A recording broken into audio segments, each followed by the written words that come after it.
Good evening, everyone. Hello, Nilanjan, Arun, Anish, Karthikeyan, Nana.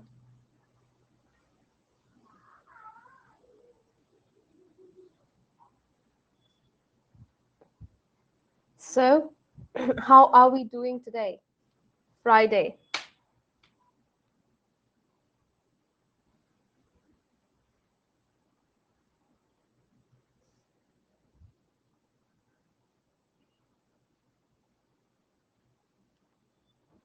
No Friday excitement? Nothing like TGIF? Good evening, Nitin. Let's fry the. Okay. How do you fry the Friday? Please elaborate. Good evening, Arun.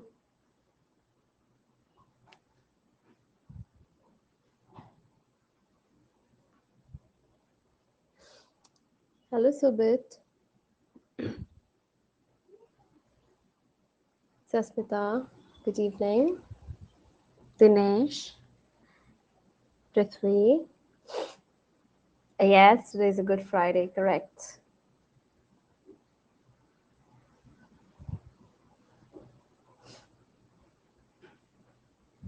Ah, all right.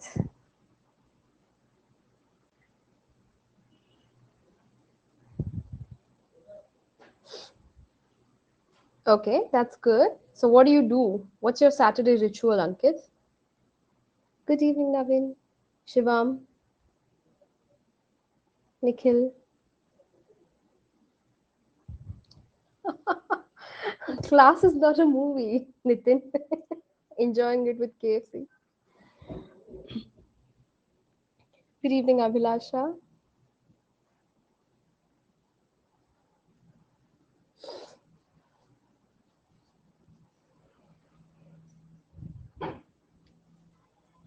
So, how many movie buffs we have?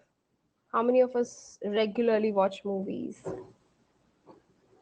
Hello, Daljit. Oh, you watched, Mohammed?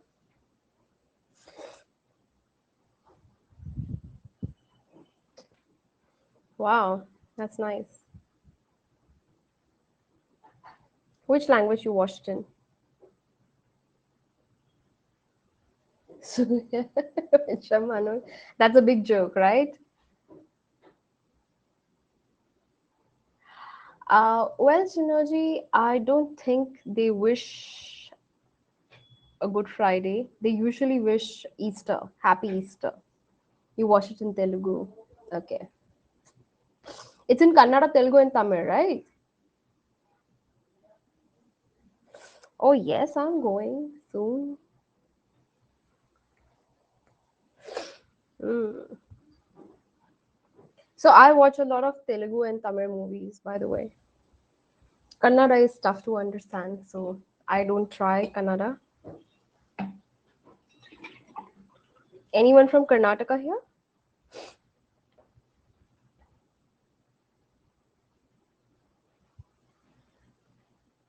No, not dubbed. I watch proper Telugu. So I'm a die-hard fan of Allu Arjun. So any of his movies release in Telugu, I'm the first one to go and watch.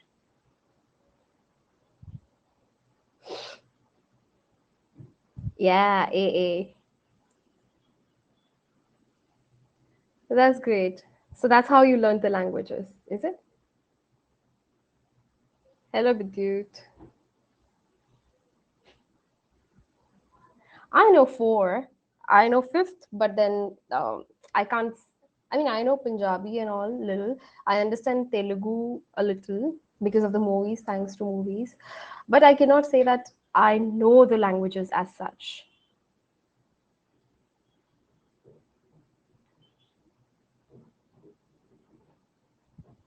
Yeah, I'm following Allu Arjun from Arya days, not now. I mean, everyone knows him now, but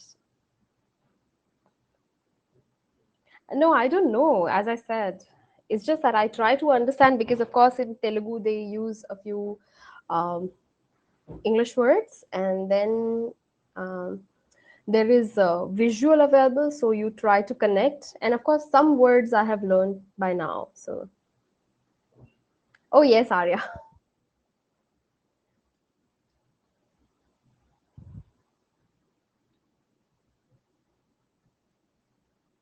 I cannot. Yeah, yeah. As in, okay. Mm, Na Peru Dipti. Make sense? Nishant, is that correct? The ones who know Telugu. Yeah, good.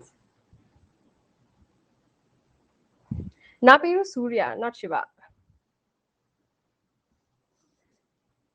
Thank you. I'm taking a bow.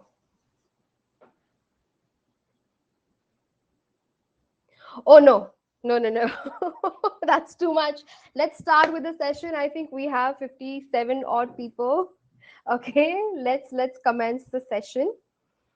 Yeah. Na Peru Dipti means my name is Dipti.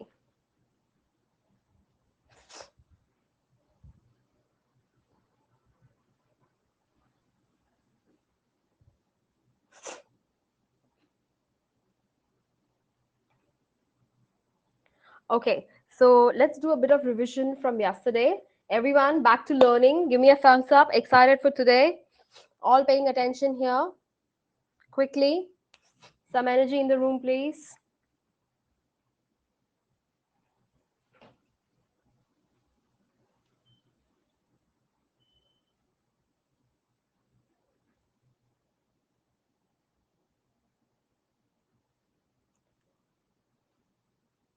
Lovely. Thank you very much.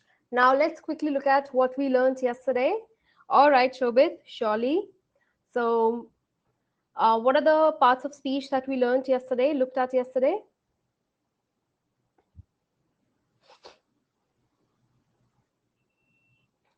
Let's start with the first one. Shobit,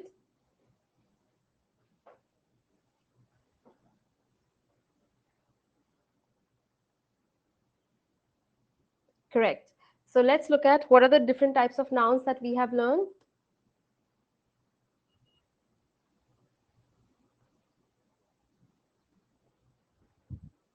Mm-hmm.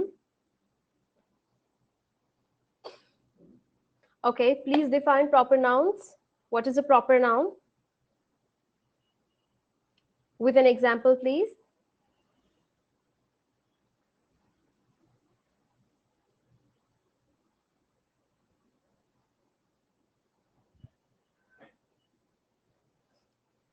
Yes, give me example. Right, correct. What is a common noun? Always remember the first alphabet of proper noun has to be in caps. Always. Okay?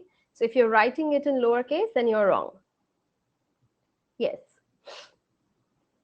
Now let's look at what common nouns are.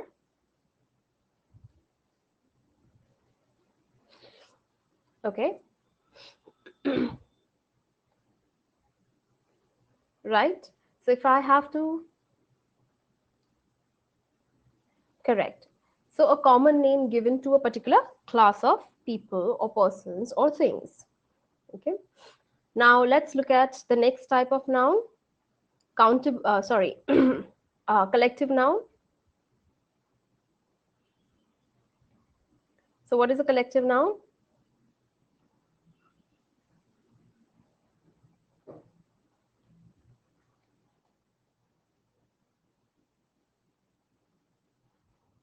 No, king is not a collective noun. How is king a collective noun? Yes, a common name given to a group of persons, place, animal, or thing. Right? What is the next noun that we looked at? Yes, group of people, mob, um, then herd of sheep, army, students, a core, correct. Material. What is a material noun?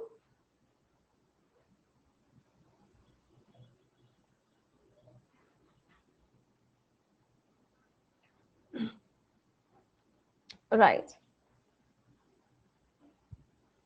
What are abstract nouns?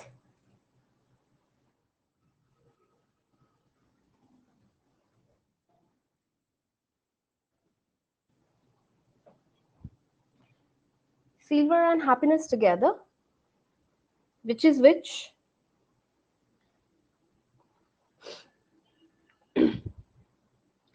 Basically, qualities. Okay. Now, let's look at pronouns. What is a pronoun?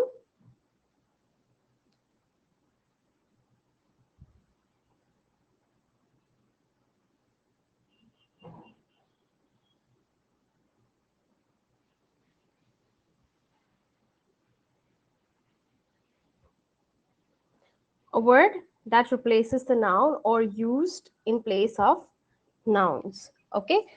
Uh, so, what are the pronouns that we use for first person? First person. First person singular and plural both, please. What are the pronouns we use for second person? Single and plural?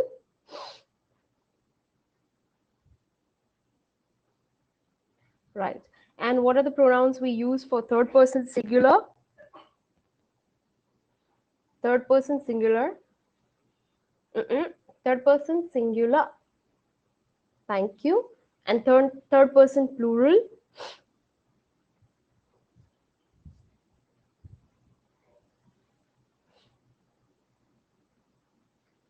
Okay. Now, what are the pronouns that we use for first person in object, not subject, object? Very good. Second person object.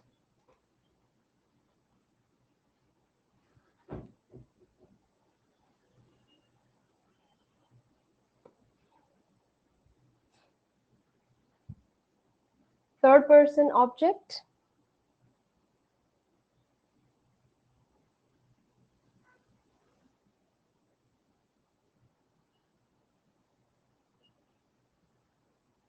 Very good. Excellent. Now, please explain the difference between this and those.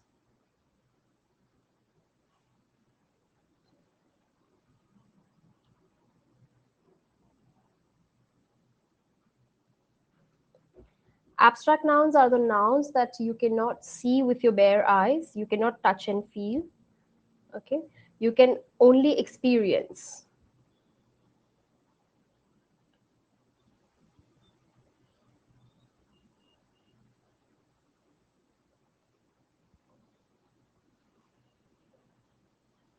Uh, This, and when do we use these?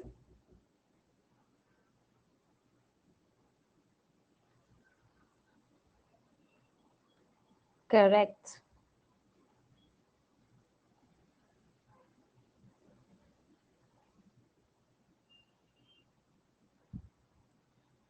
Correct.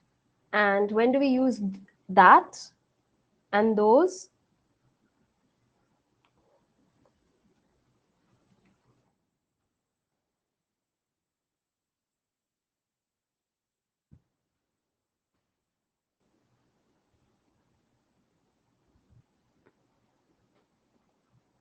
Correct.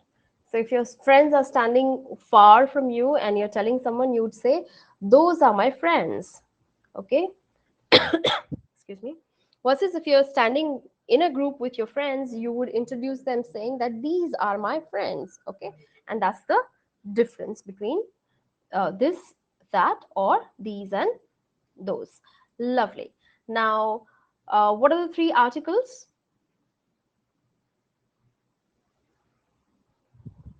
Okay. What are the two indefinite articles?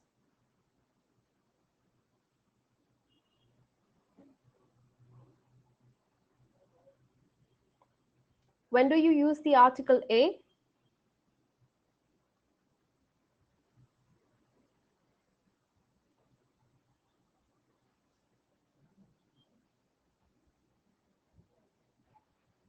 Article a, singular and consonant. When do you use the article n?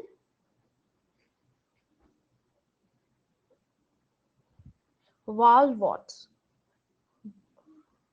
I'm reading the comments. Not a single person has used the word sound. Thank you, Shabir. Yes, exactly. And that's the word I want you to focus on: consonant sound and vowel sound. Okay? If you are not able to remember, then you can always recall swar and vyanjan. Okay? That way, you would understand that you need to pay focus on the sounds and not the letters. Okay? What is a definite article? And when do you use the article the?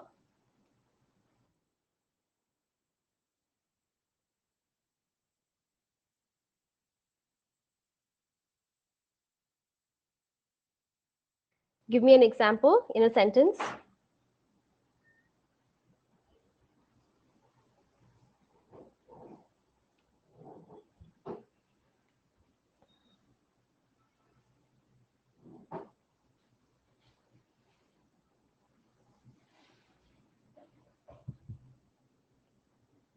Okay, we never say the India, okay? We never say the India.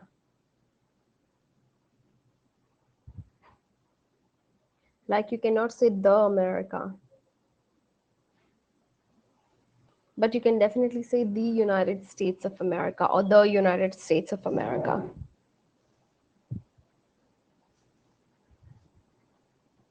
Yes, you can definitely say the Indians.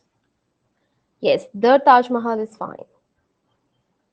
All the river names, mountain names, okay, can be, yes, absolutely used with the. Yes, absolutely. Because you're asking for a specific, you're asking for the specific cap, you can definitely use the article the there. Yes. No, cannot. Unless it is a united thing, or say a particular country is united by different parts, and that's why we say the United States of America, or you say the UK, okay, but you do not say the America.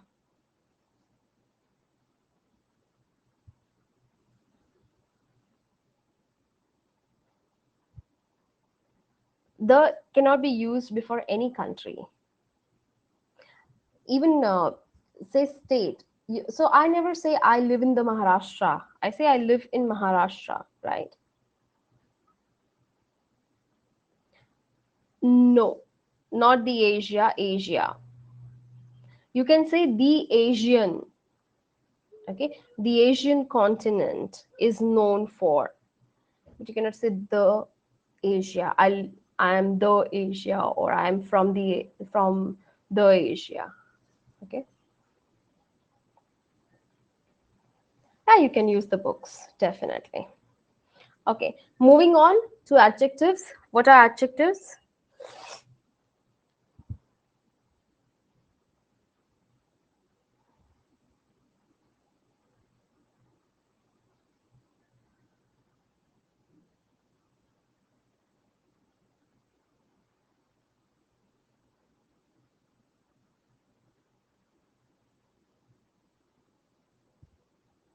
Very good.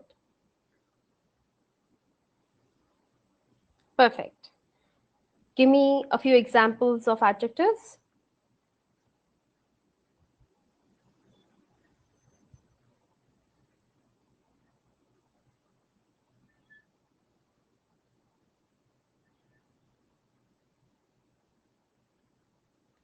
No, I'm cooking. I'm cooking. Cooking is a verb. Yes. He's an honest person, right? Correct.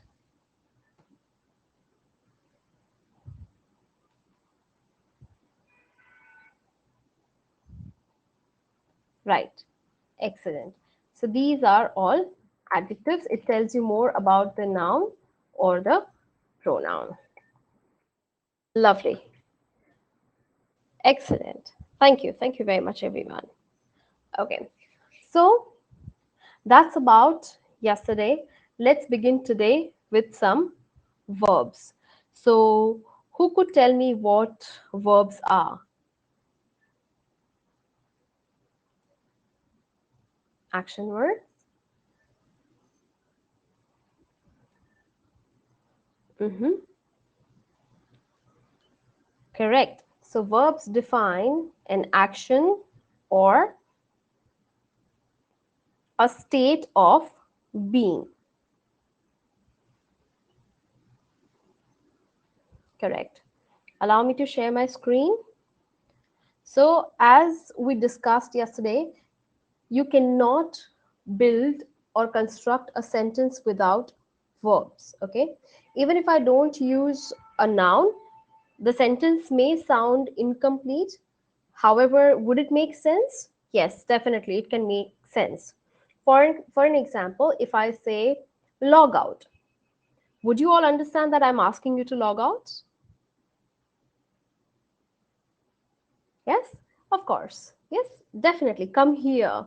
Okay. Or even if I just say come, if I say listen, if I say go, quiet, very good, eat, yes, you would still understand. Why? Because these are verbs and they make sense. Yes. But I cannot say you and then just keep quiet. If I did that, in that case, you would not understand what I'm trying to say. You would actually wait for me to complete my sentence because I didn't make sense at all. Yes. So if you would like to build a complete sentence, we have to have a verb in that particular statement. So today we are going to cover remaining parts of speech and we would do some storytelling as well. So as discussed, verbs verb verbs basically define an activity. Okay. For an example, wiggling, walking, running, jumping, doing something, having, thinking, writing, crying, dancing, studying, or sad, happy, elated. Yes. So either an action or a state of being. Yeah. So there are a few types of words. One is primary and second is auxiliary. So primary verbs are basically action words and words that define or that show the state of being. And the auxiliary or helping verbs are the verbs that you use in sentences again to show the tense. And those verbs are is, am, are, was, were, can, could, should, might, may, etc. In primary verbs, we further have two types. One is regular and the other one is irregular verbs. So, who can tell me the difference between regular and irregular verbs? So, you basically, dogs wiggle their tails. Yeah, wiggle, wiggle, wiggle.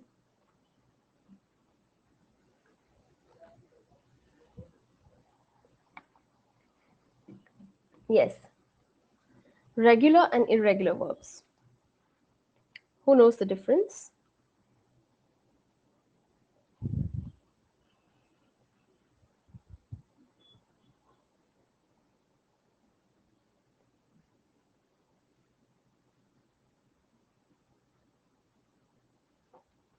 Has ed. Okay. Which one?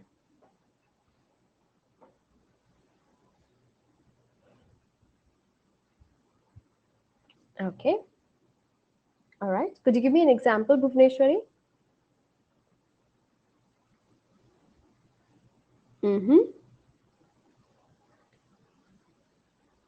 Very good. Yes. So basically, the verbs, okay, that has its past, and past participle form. So a verb has three forms. One is base, the other is past, and the third one is past participle. So the verb that has its past and past participle form um, suffixed with ed, okay, those verbs are known as regular verbs. For an example, walk, walked, walked, yell, yelled, yelled, shout, shouted, shouted. Yes. Versus irregular verbs are different. Okay. Irregular verbs do not necessarily end with an ed. It changes its form. For an example, bring, brought, brought, take, took, taken, eat, ate, eaten. Having said that, in modern English, what they're trying to do is they are trying to incorporate and put a lot of verbs into regular verbs list. Okay, and that's why you would see, for an example, a verb learn. Okay, learn can also have its past form with ed, and it also has its past form with nt. For an example, learned with ed and learned with nt. Okay, and both are correct. So what basically they're trying to do is they're trying to move a lot of verbs to, yes, to regular verbs as much as possible in order to make the language easy. But of course, there are few verbs which will always remain as irregular verbs. You cannot change those. Okay, so it is important that we have a certain knowledge of those irregular verbs. If you understand and have an idea about which are regular and which are irregular verbs, it becomes very easy for you to construct sentences. Yeah, and the chances that you'd go wrong while constructing sentences are minimal. Now, here's a list of irregular verbs. What I'm going to do is I'm going to share a document with you here, and I want you to open that document, download that document, and also keep that document with you as a guide to form grammatically correct sentences. Yes, please use it, go through it. Okay, and we are going to practice it now. So I'll give you a couple of minutes to open this sheet, and give me a thumbs up once you open it so that I can share my screen and we would do an exercise. Yeah, just give me a thumbs up. Most welcome, Chinuji. Arun, good evening.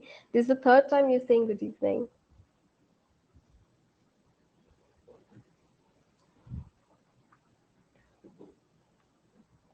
Most welcome, Nana.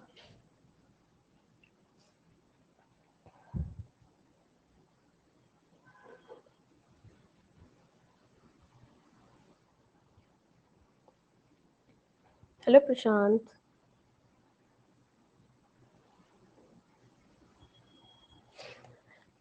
Okay, so we have around 50 odd people who have opened the form. So let me quickly share my screen and let's get ready to practice some verbs.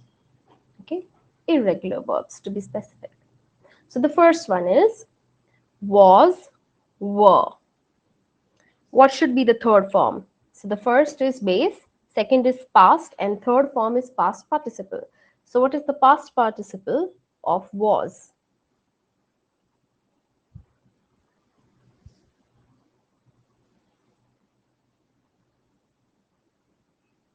Was, were, been. Very good. Where have you been? Where had you been? Right? Been.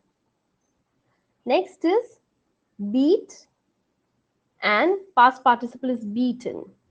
So what is the second form?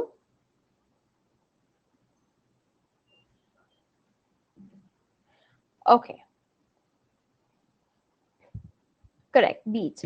Now someone mentioned bit. Now what is this? What is the difference between this beat and bit? Correct. Okay. So basically, bite, which is base, bit, which is V2, which means past, and bitten, which is V3, which is past participle. Okay. So bite, bit, bitten. And this is beat. Okay. Yes. And that is different. Okay.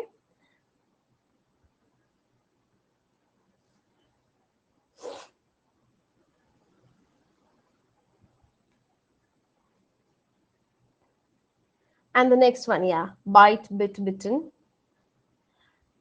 Fourth, broadcast, broadcast, broadcast, broadcast. Now this is also used with ed, broadcasted. Okay, I want you all to wait, do not answer. Yes, Ankit, it's not difficult, it will come naturally to you if you just review the file every day for a week. That's it. Yeah, and then use it in sentences. Yes, absolutely. Okay.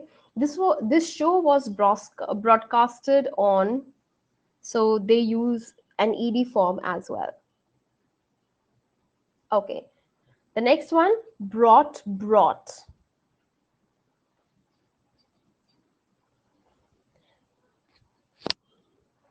bring. Okay. And I want you all to tell me what ab- what about this?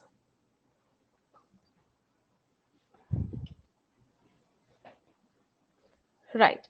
And what is the difference between buy and bring?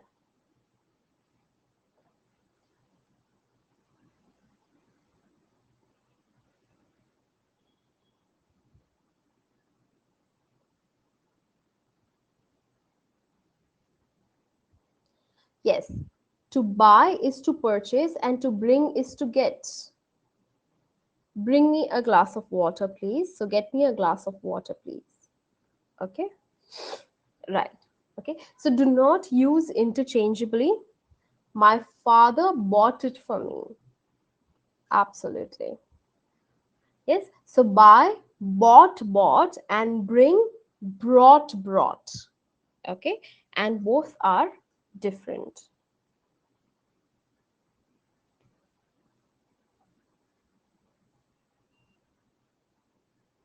Yes, Arun. Bought is a past of buy, and brought is a past of bring, and both are different.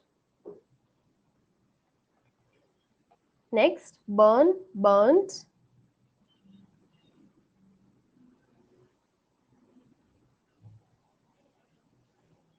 Yeah, only R is different, but the meaning is also different. And that's what matters. Yeah. Burn, burnt, burnt. Next one, can, could. I can, I could have. Yeah. No, not could, can, and could. Only past. We don't have a past participle of can. Next, choose, chosen.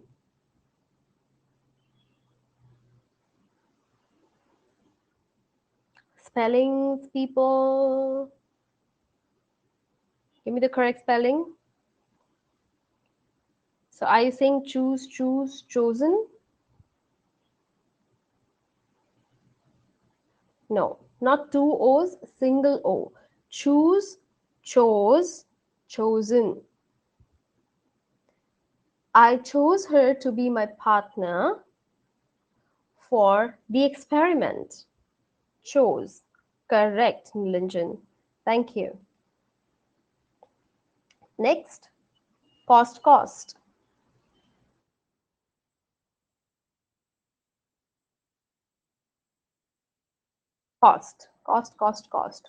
Do, did,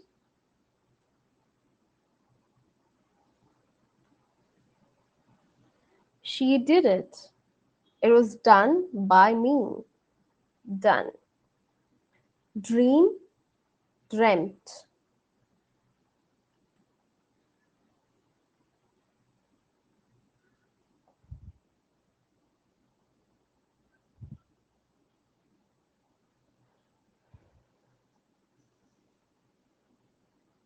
Dream, dreamt, dreamt. Drive, drove,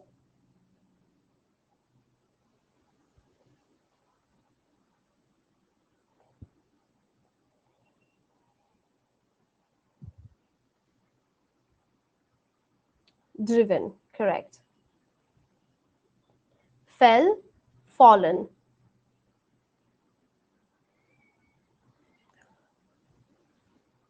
Fall, fell, fallen. Fed, fed.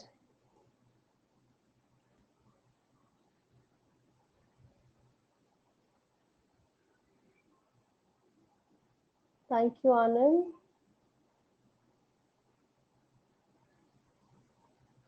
Arun, that I'm going to cover tomorrow when we cover tenses, not right now.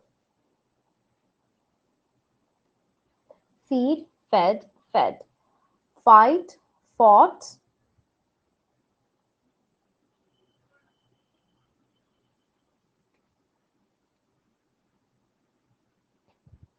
fought. Correct. Next, flew, flown.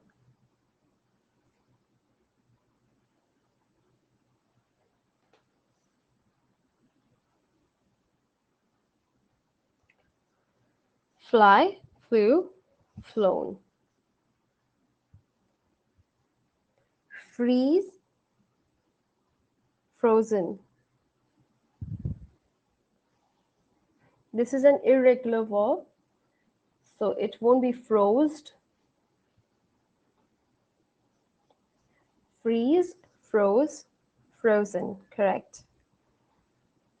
Give, gave,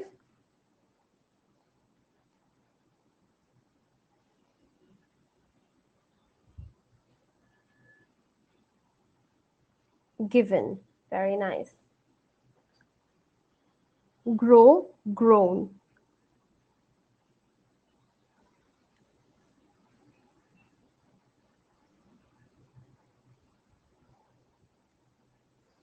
Grow, grew, grown. Have, had.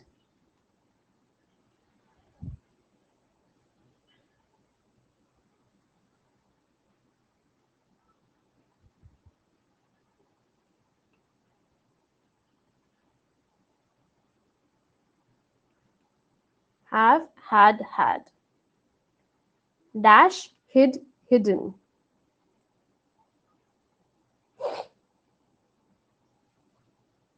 Hide, hid, hidden. Very nice. Hold, held,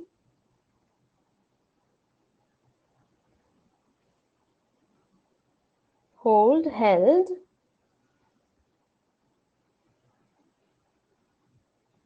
held. No, no, hold it, dear. We don't use ed in irregular verbs. Please go through the file. If need be, search for the answer in the file and then answer. Dash, kept, kept.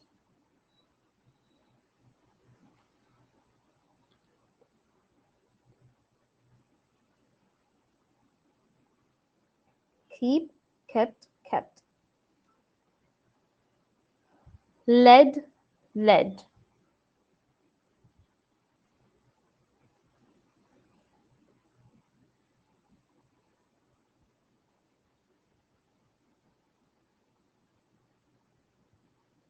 Lead, lead, lead. Leave, left.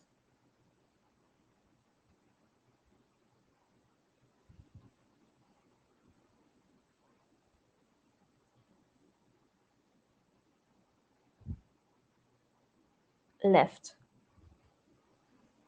Which left is it? Take a left, left, or something else? What does it mean?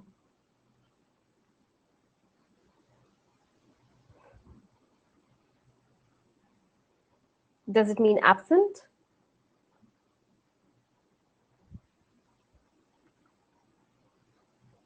It is to move, basically. Correct. To leave, to move out, to go away. Okay? That leave and not absent. Dash, lost, lost.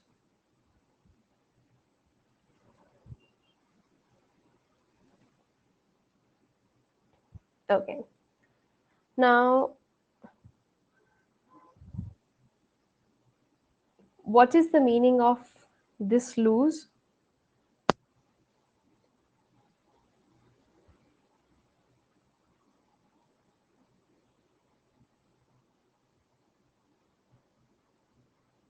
What is the meaning of this lose? Weight down, let go of.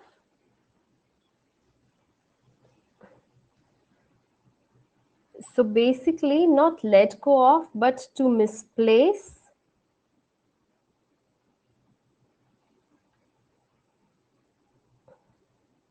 Okay, or experience a defeat at something, right? And what about this lose? Not to retain something, to misplace something. To retain is different.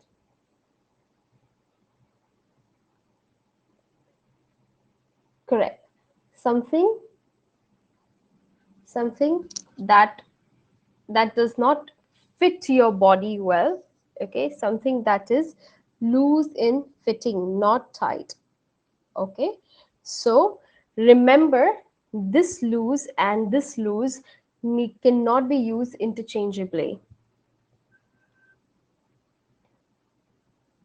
Correct. Okay, so I prefer wearing loose fitted clothes.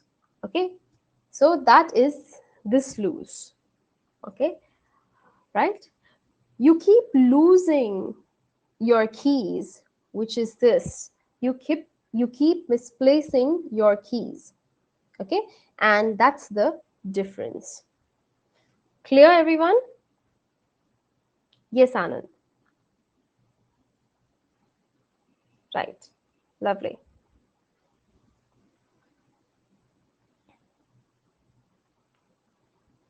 Okay.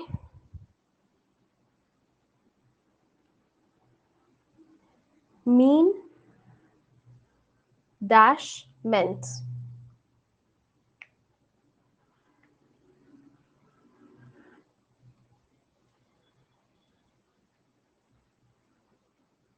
Not means. Mean, meant, meant. I mean, you can leave early today. I meant you have to stay back. Yes. So, mean, meant, meant. Next, dash, paid, paid.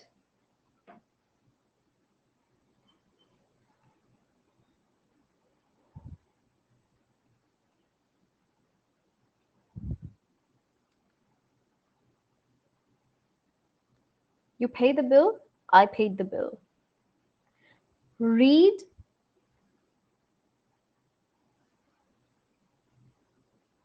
read, read. Okay. So basically,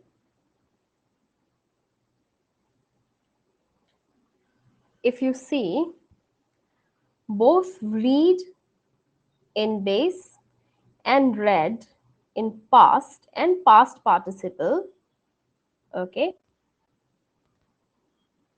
are spelled the same way. However, one is pronounced as read, excuse me, one is pronounced as read while the other is pronounced as read. Okay, so the word read in past and past participle is pronounced as read while it is written as read only. So be careful while pronouncing it. Yeah. So are we now well equipped with irregular verbs?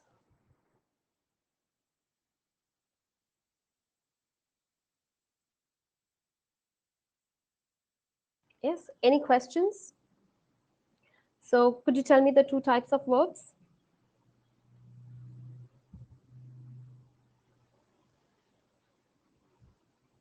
No, that is just to give you the pronunciation.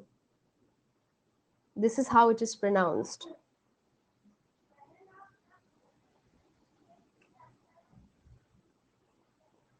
So before we begin with irregular and regular, okay, there are two types of verbs. Which are, yes, primary and auxiliary. So yes, what are primary verbs?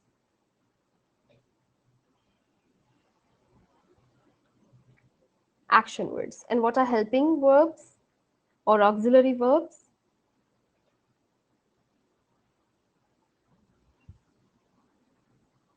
Correct. Now, within primary verbs, we further have two types of verbs. And what are those?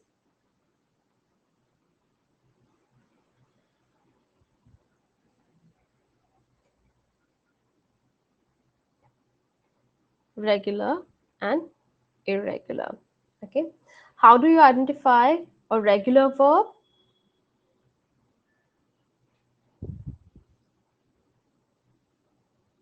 It Regular verbs are suffixed with ed. And how do I identify an irregular verb?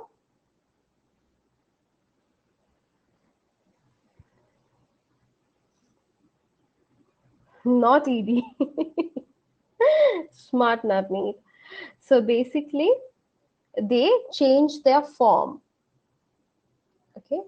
When in V2 and V3 form, that is past and past participle form, they change their forms or they remain stable. For an example, cut, cut, cut. Yes. So we know that these are irregular verbs. Clear? So now let's move on to adverbs. So what are adverbs?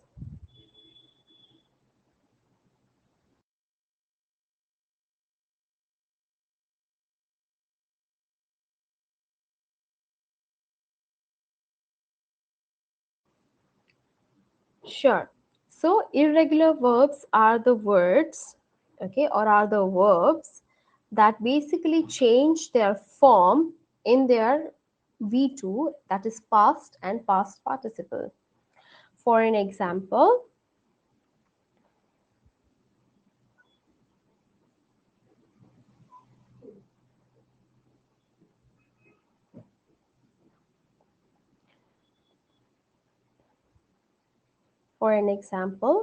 eat. So what is the past form of eat? Ate. And what is the past participle? Eaten. Okay. So because I cannot say eated, eated, okay, these are irregular verbs. Regular verbs has their past and past participle ending with ed, ed. Okay. What is the past form of do?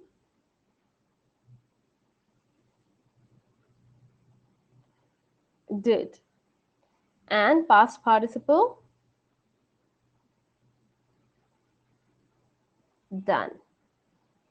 Okay, and that's how you can identify it's an irregular verb. Are we clear? Somebody asked that question. Okay, all right, lovely. So yes, people were answering. I saw a few responses but couldn't read those. So let's again start with adverbs. What are adverbs? They describe verbs. Okay. Mm-hmm. Mm-hmm. Okay. Could you give me a few examples in a sentence? Okay, not in words. I want to see complete sentences.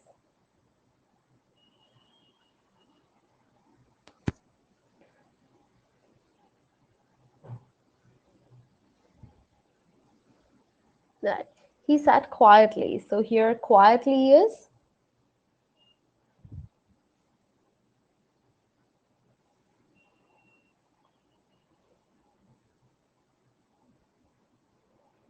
okay.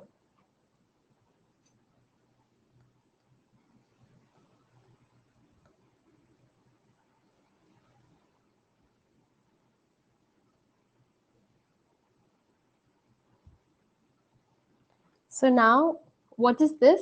He is what? Subject. What is that?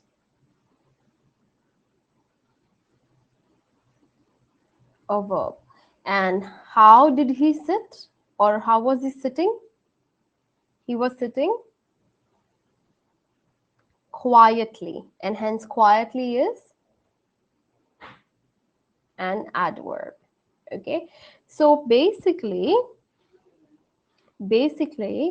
when a particular word tells you how the task was performed, in what manner, okay, that's when it is considered as an adverb.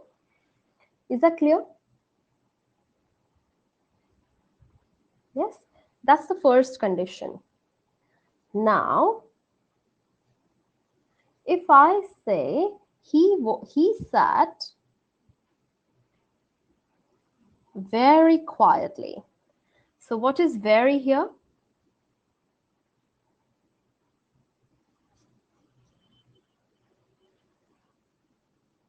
Okay.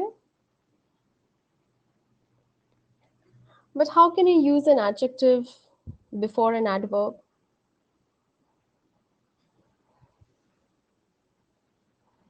Pronoun? No.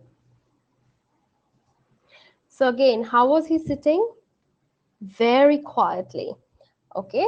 So basically, this very is also an adverb, which means this particular sentence has two adverbs. Okay, which means now we know the second usage of adverb. First, it tells you more about the verb. Okay, adverb also modifies another adverb. Okay, and adverb also modifies an adjective. Okay, it also modifies an adjective.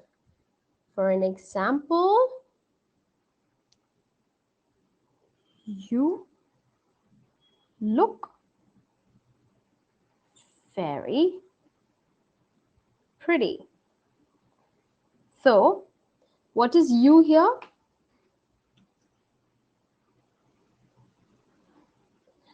A subject. Look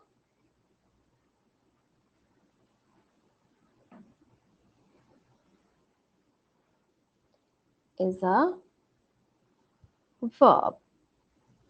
Pretty?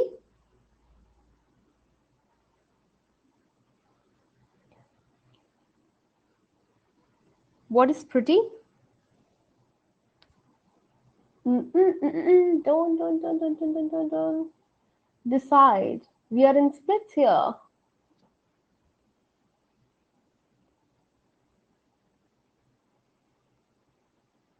No. Adverb is not modifying adverb here. Adverb is modifying adjective here. So, how does she look? She looks pretty, and hence pretty is an adjective. But because I said you look very pretty, okay, this word very, which is an adverb, is telling me more about the adjective. So, how pretty does she look? She looks very pretty. Yes. So, basically, an adverb does three jobs. A, it tells you more about the verbs. B, it tells you more about the adverb. And three, it tells you or it modifies the adjective as well. So when you tell someone, oh, that's a very beautiful dress, okay, the dress is beautiful and hence beautiful is adjective, but when you add very to it, that very is an adverb undoubtedly. Absolutely, Ankit. Are we very clear with three usages? And my board looks like a graffiti.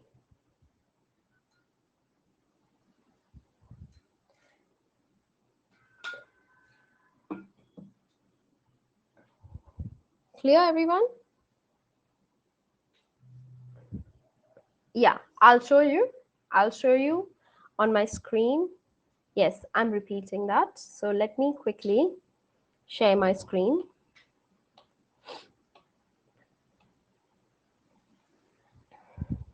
Okay. So here are adverbs. Okay.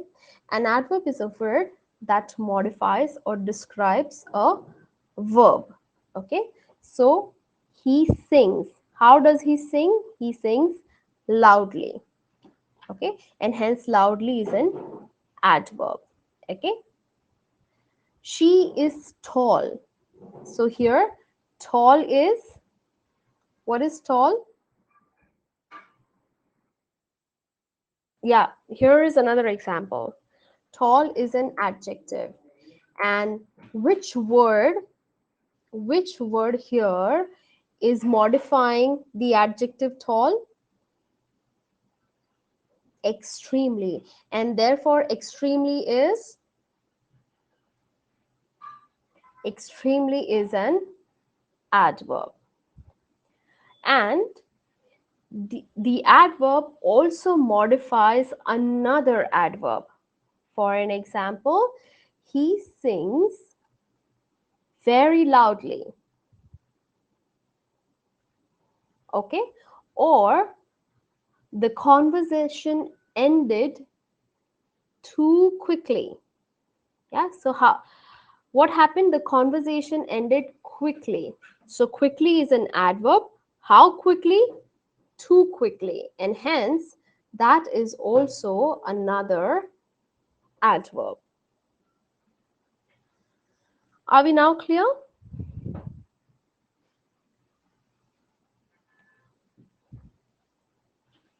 Yes.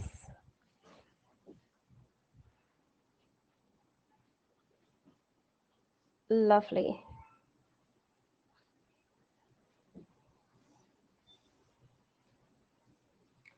So let's practice both adjectives and adverbs here. Okay. I want you all to not answer in the chat box unless I ask you to do so, because after reading each sentence, I'm going to give you about a minute to think of an answer and then put it in the chat box. Why? Because I want to ensure that everybody is able to answer. What happens is when you usually start answering, the ones who need a little time to think are not able to think. Okay. So when I say go, only then you start putting your answer in the chat box. Everyone on same page as me? Yes, I need more thumbs ups. Some more. Some more. Okay, that's satisfactory. So let me read the first sentence. George is a dash writer. He writes dash. I'm not moving to my screen. I want you to think and then answer when I ask you to say, when I ask you to answer. Okay?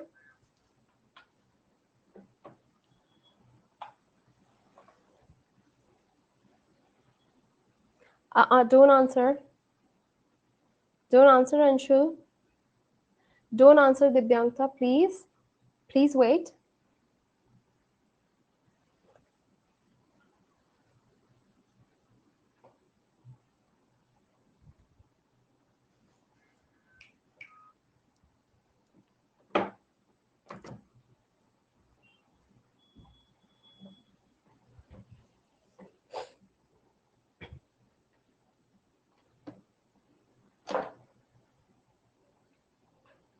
Okay, go.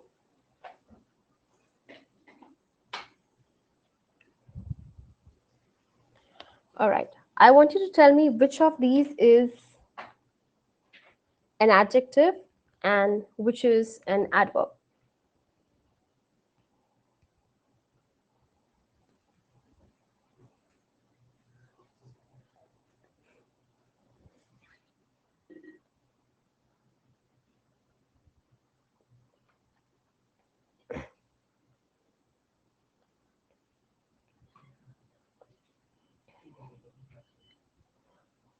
Perfect, perfect, perfect. Moving on to the next one, and we'll follow. No, no, no, no. The first, careless, is adjective, and carelessly, because carelessly is defining, modifying, or telling you more about the verb writes. How does he write? To write is a verb, and hence carelessly is an adverb. Okay. All right. We would follow the same methodology. No one's going to answer until I give a go ahead. Frank asked me an dash question. I answered it dash.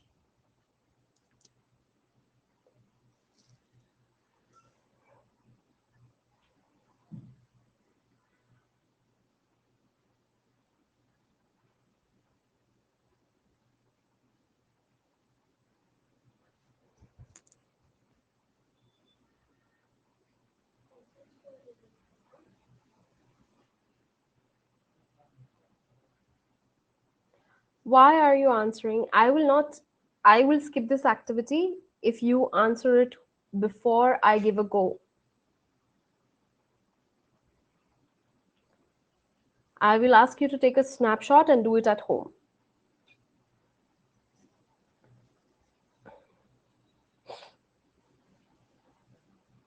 Everybody has apparently answered.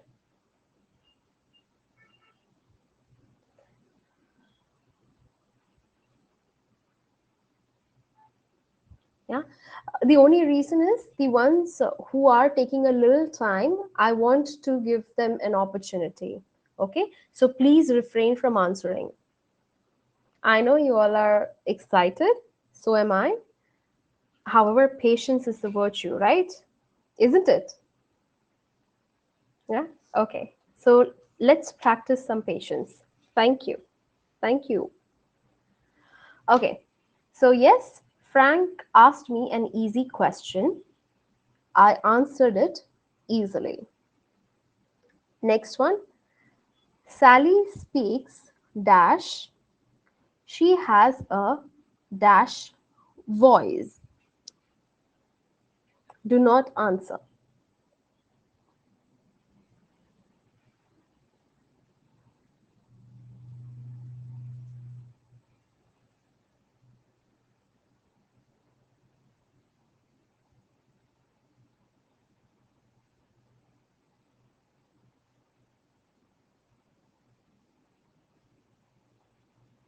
Okay, go.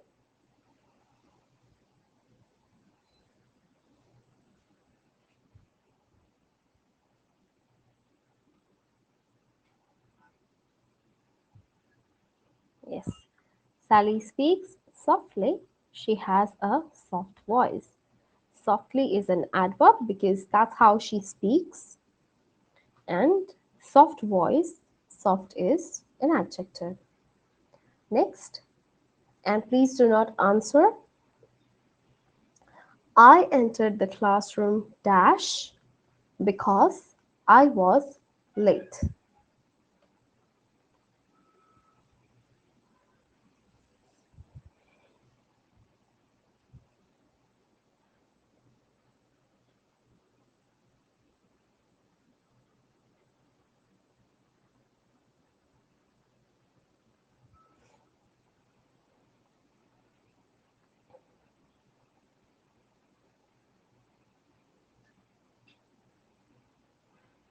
Okay, go ahead. Manoj, please refrain from answering. Nana quietly is an adverb.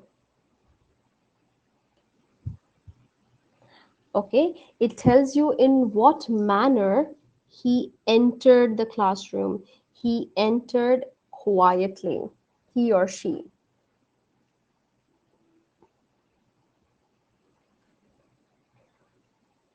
Next, Ali speaks English very dash.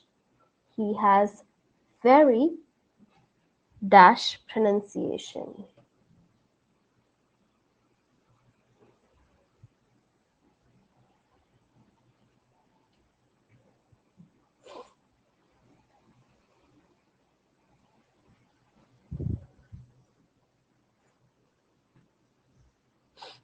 Go.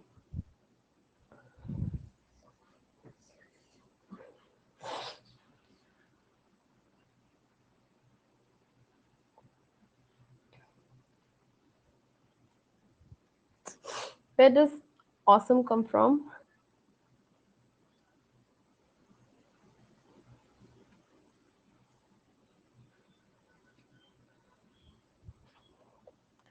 Correct. He speaks very well. He has very good pronunciations. Next, this math problem looks dash. I'm sure I can do it dash. Please do not answer. Do not answer. Thank you.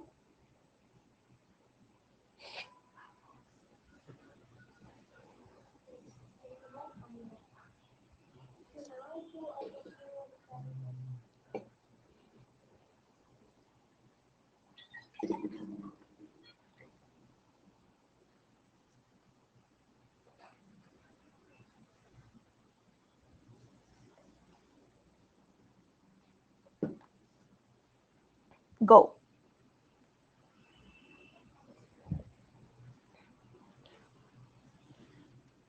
Yes, this math problem looks easy.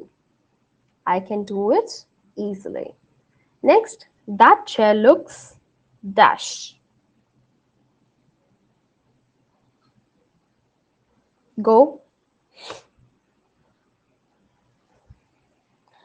What is it comfortable? An adjective or an adverb?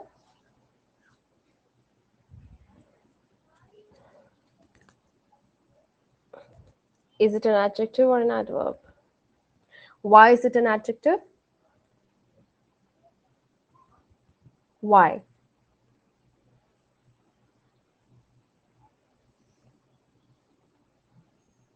Which noun? Very good. It describes the noun chair. That's how I want you to think logically. Okay. I looked at the problem dash and then solved it. Do not answer.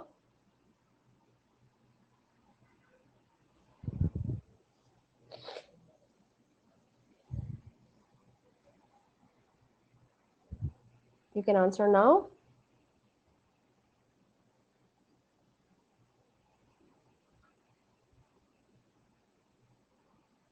I looked at the problem carefully. Very nice. Next, I felt dash when I heard the news. Do not answer.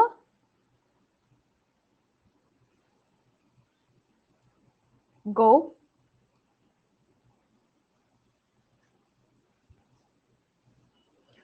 I felt sad, and sad is an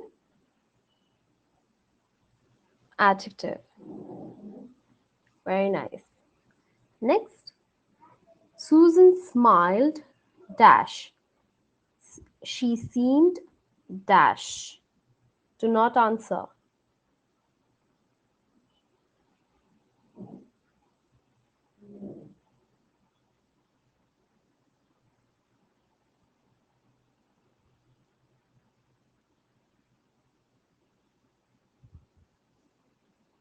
Go.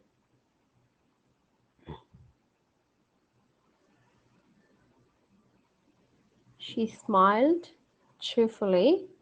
No, she smiled cheerfully. She looked cheerful.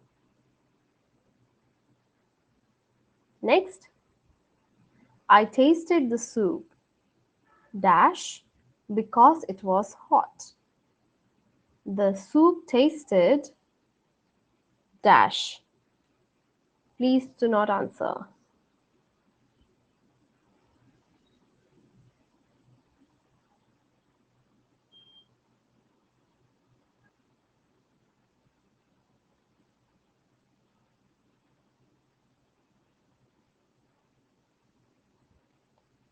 Go ahead.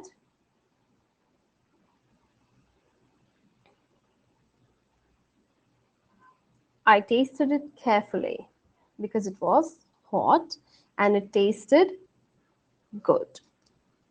Next, the room got dash when the professor entered. The students sat dash at their desks. Please do not answer.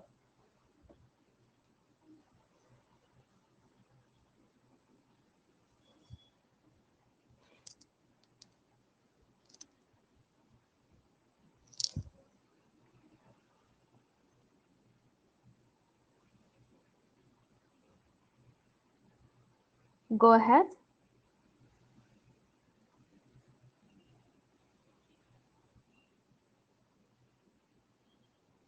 Yes. The room got quiet. The students sat quietly. Great. Lovely. Just be very careful while spelling quiet because it can get mixed up with quite. Okay. So this is quiet and this is quiet. What is the meaning of quiet?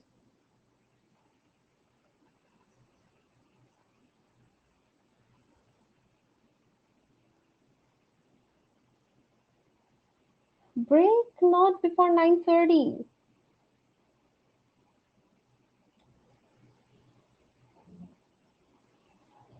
Quiet is yes. Silence, to maintain silence or to sit without making any noise. And what is quiet?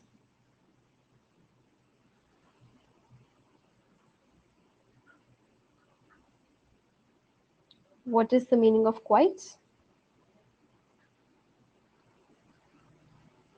Mm-hmm.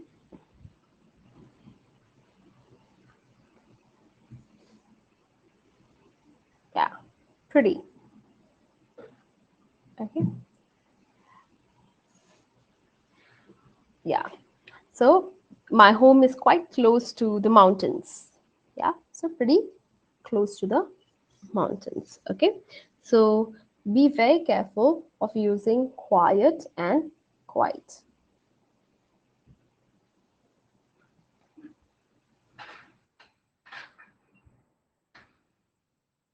Okay. So on that note, we'll start with prepositions. So what are prepositions?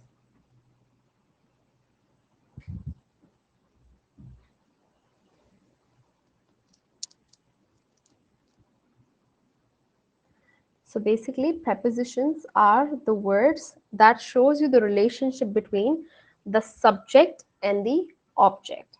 For an example, the pen is in my hand. Okay, so the pen is the subject, my hand is an object, and what is the relationship between the pen and the hand? It is in my hand. Okay, so prepositions are used to show the relationship between the subject and the object usually. Okay, it is also, prepositions are also used to show direction, or prepositions are also used to show the exact position of where you are or where something is. Yeah, so there are several prepositions, like preposition of direction, time, place, location, spatial, movement. Okay, and a few examples of prepositions are in, at, on, off, to, under, over, in between, above. Yes, many, many, many more. So the first preposition or type of prepositions that we are going to look at are the prepositions of position. Okay, so where exactly a particular thing is. Okay, so I'm going to show the preposition of position with the help of something. Yeah, something. Okay, all right. So this box is above my hand. So when I say above my hand, what am I trying to say?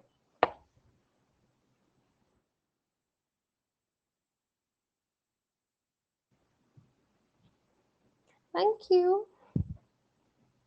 Yeah, position of the box. But when I say above, what does it mean?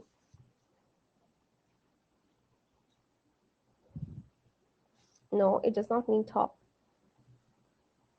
Correct. It basically means that there is a gap between the subject and the object. And that's why you see the fan is spinning above my head. You do not say on my head. Sorry, I didn't get your question, Manoj. Correct. Okay.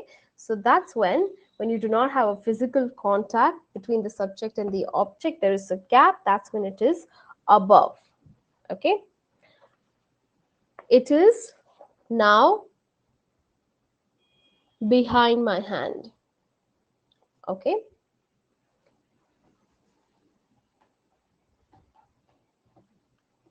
They are adverbs. Correct, Vipul.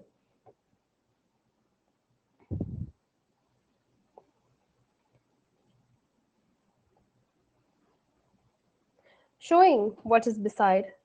Now the box is,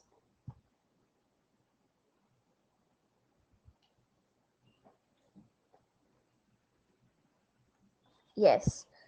You can say in between or between my hands.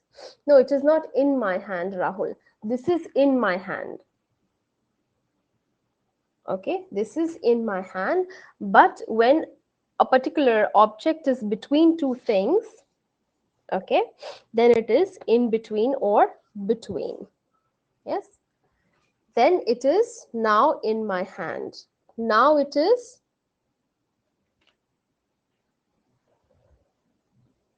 now it is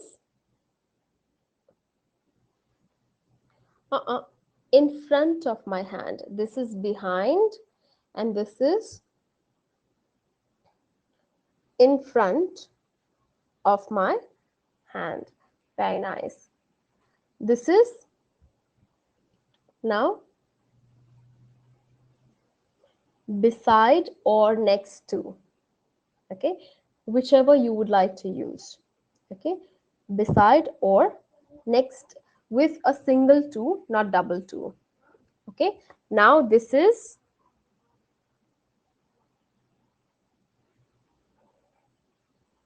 no, this is above and this is on my hand. Okay, now this is to the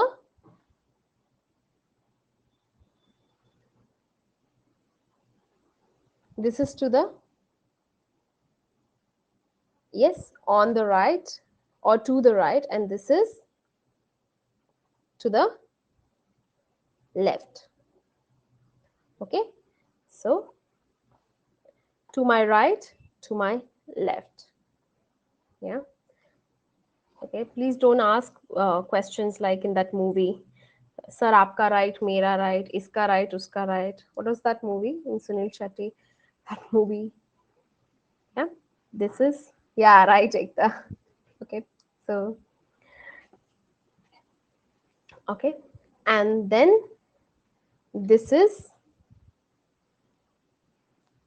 sorry, I'm trying to, under my hand. Okay, this is below, this is under, okay, my hand. Yeah, once again let's practice. This box is in, now it is,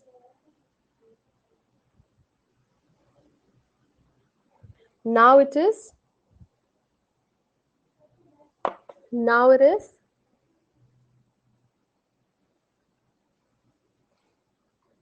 now,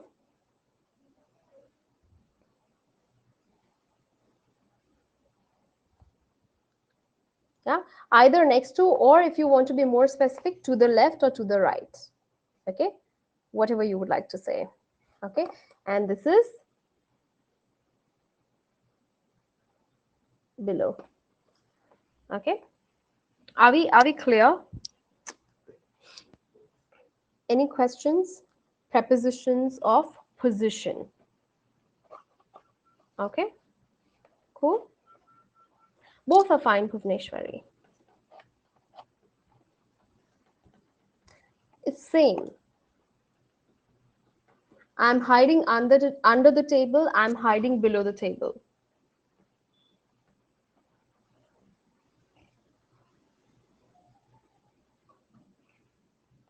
Yeah.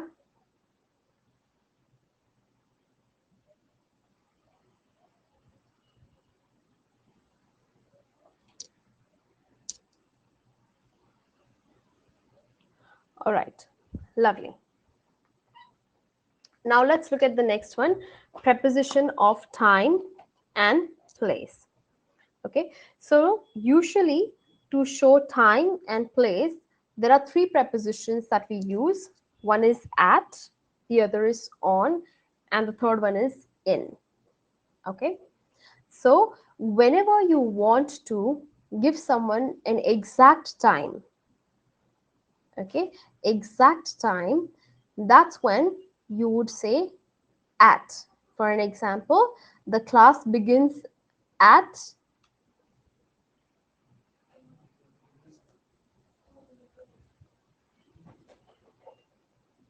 8 o'clock. Tomorrow's class begins at 10 a.m. Okay, so at. Then when you want to talk about morning and afternoon, okay, you would always say in the morning, in the afternoon, but you would never say in the night. Okay, you would always say at night. The same way, when it is 12 in the afternoon, which is noon, and 12 at night, which is midnight, you would always use the preposition at. I'll see you at noon, which means 12 o'clock in the afternoon. I'll see you at midnight, which means 12 o'clock at night.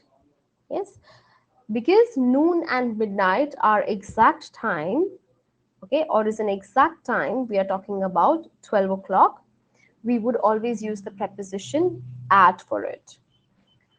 Are we clear with at, preposition of time?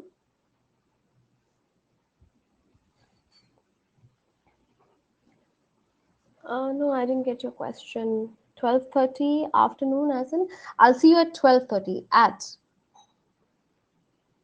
But you don't say I'll see you at 12 in the afternoon. Okay, you would always say I'll see you at noon. Okay? Now, when you want to define a day, okay, or a date, that's when you would use the preposition on. For an example, I'll see you on my birthday. I'll see you on Diwali. I'll see you on Christmas Day.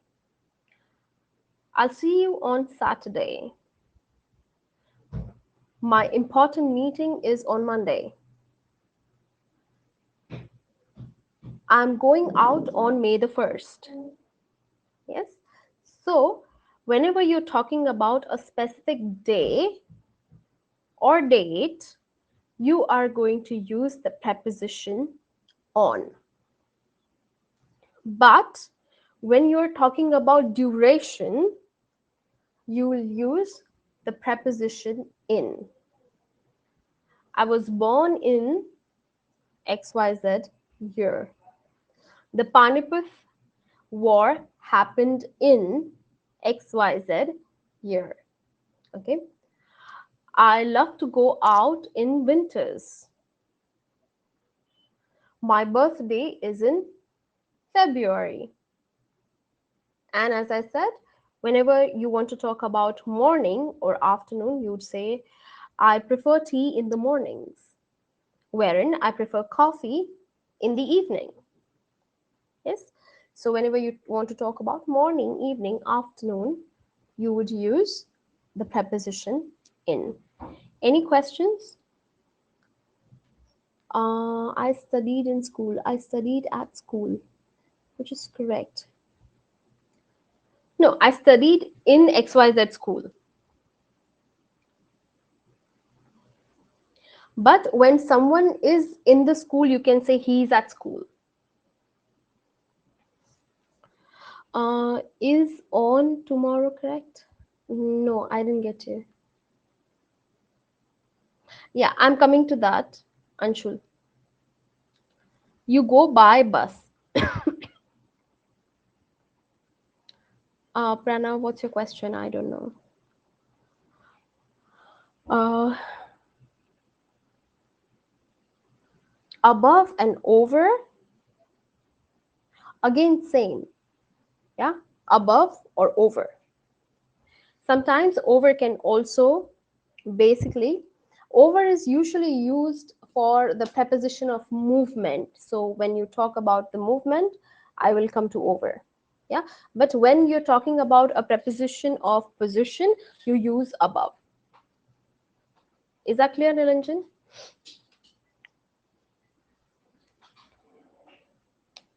Yes. Yes. But again, there is a thin line. For an example, I can say, don't stand over my head. Yeah. And I can also say, don't stand on my head. So it depends, Nilanjan. But yes, there are certain fixed rules. Okay. Rest you have to learn with practice. Okay. So as far as the time is concerned, are we clear with at, on, in?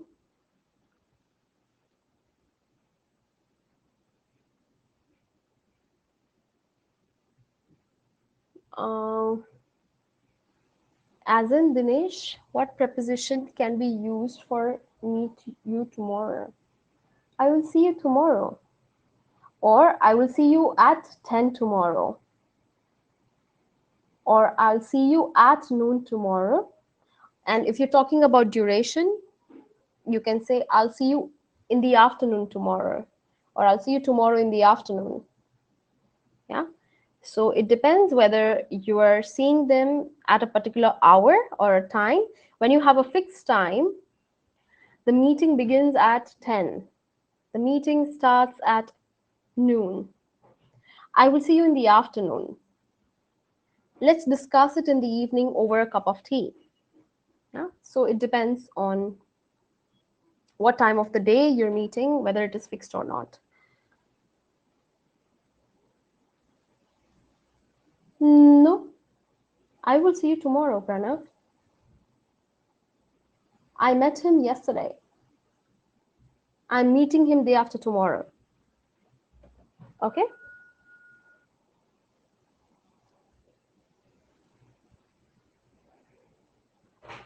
No. You meet someone over a cup of tea or coffee, not with a cup of tea. With is basically uh, you bring your own tea then. Okay? So it is like you come with your books or carry your books. So it feels like it rather sounds like you are asking me to carry my own tea.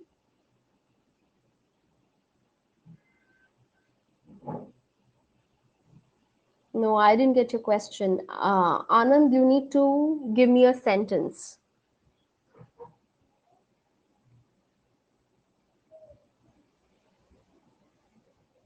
No, absolutely not, Pranav.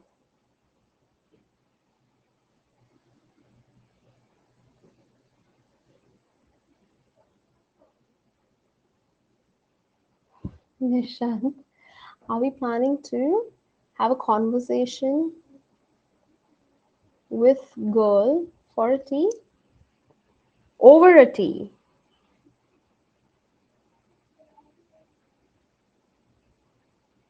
No, it is not.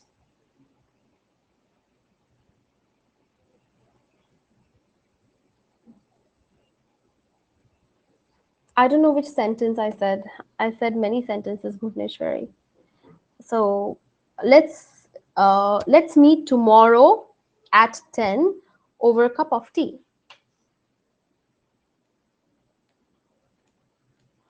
Yes, why not? I'll explain it again. Which part of it you would like me to explain, Ankit?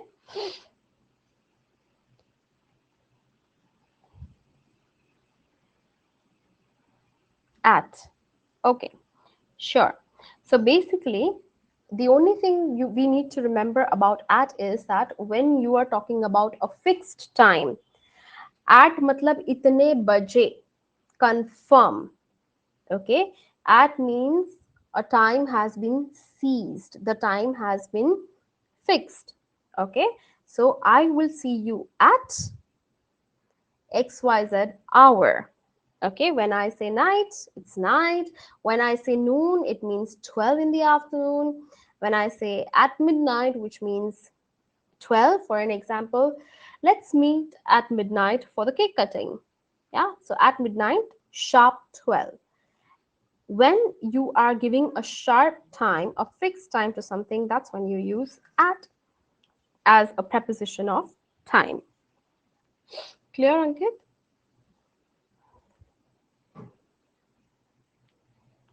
Great. Now, let's look at the preposition of place. Now, the same at, on, in are used as preposition of place.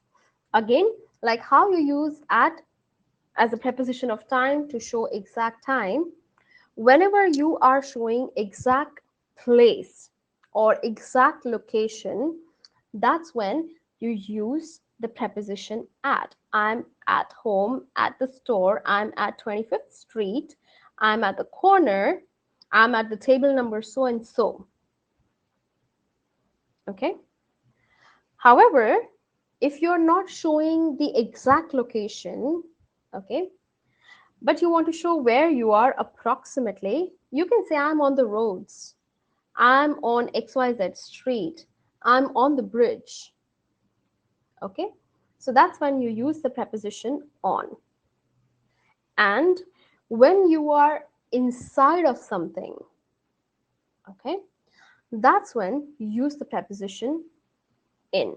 So we live in this world, in India, in your state, in the city, in your building, at home.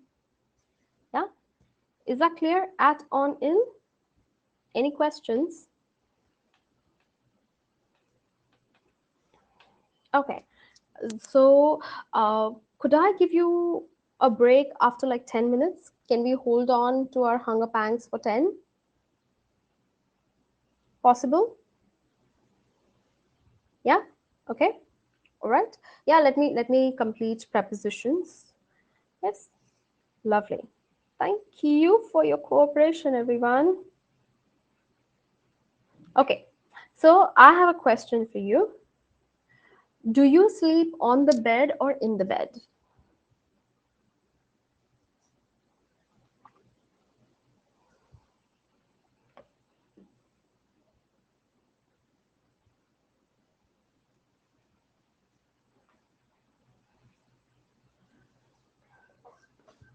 What if I say we sleep in the bed as well? Yes, very good, Ekta. So when you are lying on the bed, okay, you are on the bed, but usually when you take a quilt on you, okay, or when you're covered, that's when you are in the bed, okay, and that's the difference. So when you go to meet someone, to visit someone at the hospital, are you at the hospital or in the hospital?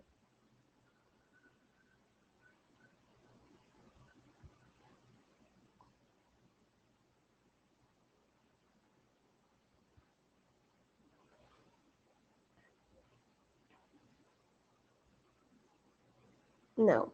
When you go to visit someone at the hospital, you are at the hospital. Even though you are inside the hospital, when you say I'm in the hospital, it means that you're hospitalized. Okay? Yeah? So, that's why context is really important in the language. Okay? So, at the hospital means you're visiting someone, and in the hospital means you are hospitalized. So, use your prepositions wisely. Yes, that's correct, Ekta. Yeah. Are you on the bus or in the bus?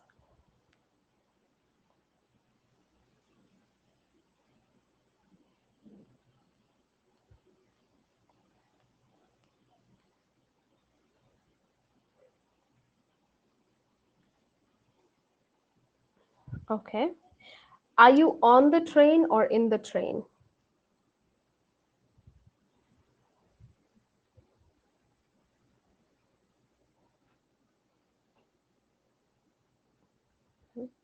English is a funny language here. Okay, so you are usually on the bus and on the train. Okay, even though you are inside the bus and inside the train without ticket on the bus. Okay, so we usually use the preposition on. Okay, are you on the boat or in the boat?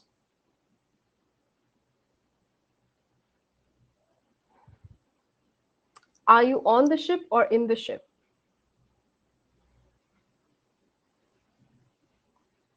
You're on the ship. Okay, so the same logic. No, you're not in the ship, you're on the ship. Okay, so the same logic applies. Any vessel, okay, you're on the plane. Yeah, any vessel that has a gangway, okay, or is a big vessel, you usually use on as a preposition when you're traveling by that particular vessel. Is that clear? You're on the submarine. Even if you use in the plane, you are not wrong, but ideally you should use on the plane. I'm on the plane already. Okay. Yes, it is. Okay. Are you at the airport or in the airport?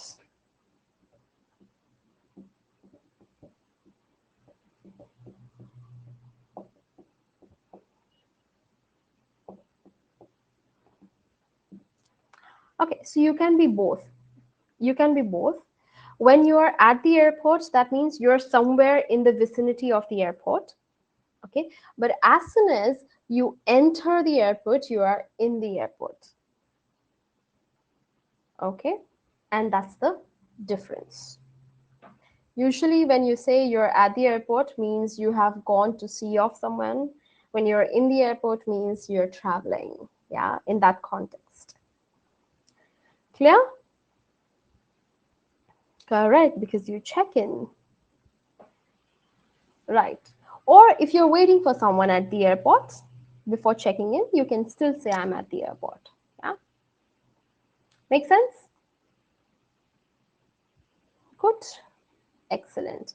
Now, let's look at the preposition of movement. Okay. So, basically, this is the object and you're moving away. That's when away from. If this is the object and you're going into it, jumping into it, then into. Like I jumped into the pool. You don't jump in the pool, you always jump into the pool. Okay? Go down.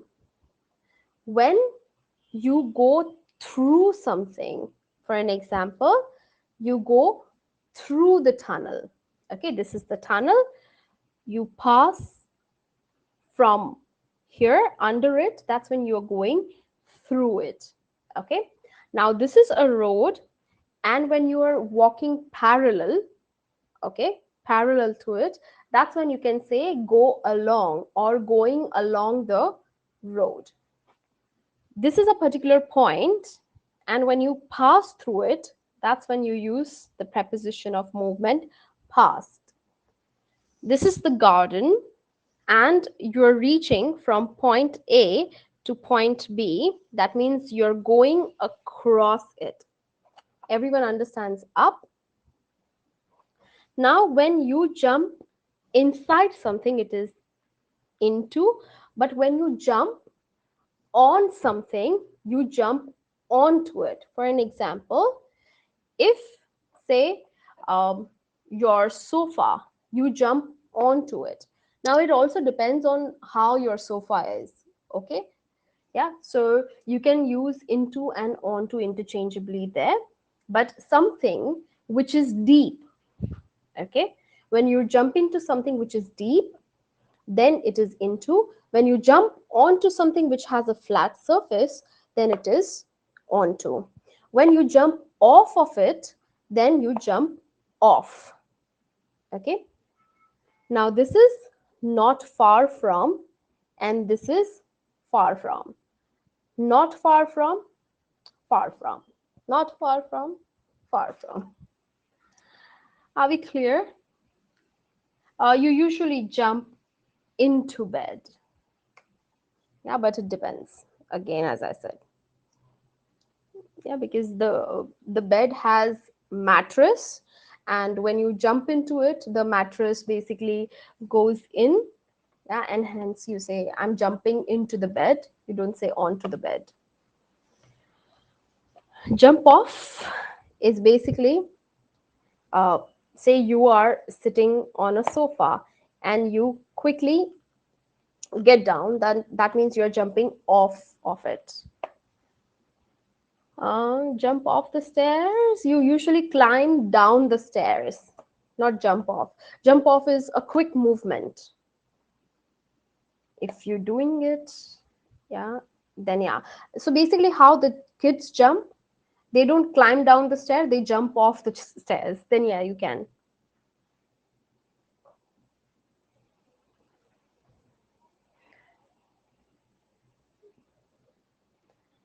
Yeah, falling off is correct, different. Okay, so per se, um, I am not far from your residence. Now I am far from your residence.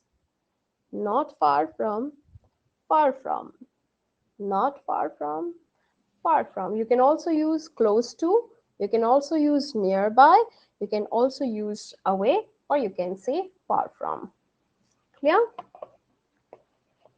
Yes, you jump off the swing. Correct. Yes. Any questions? Trying? Okay. All right. So we do have an exercise to do. Okay. But let's take a break. I think you all are quite drained. I'm sure uh, the yes, absolutely. Yes. So let's take a break. Be back by 1 past 10. Okay. And then we'll do an exercise on prepositions. Yes. Please enjoy your dinner. Yeah. Thank you very much for staying back.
Hello, welcome back.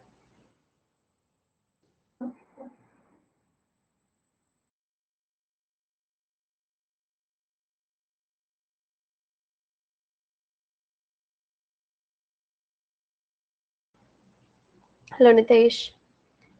Let me see a few thumbs ups.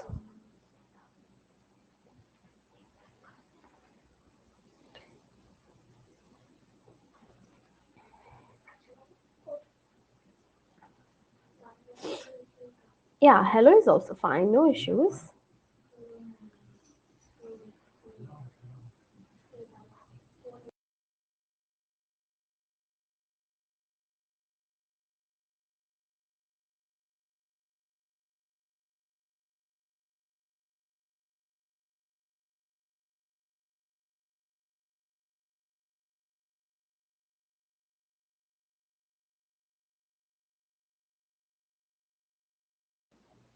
Hello, Nilanjan,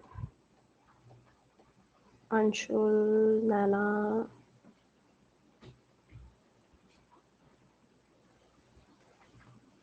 So let me take the count. How many of us are in? Give me thumbs up, people.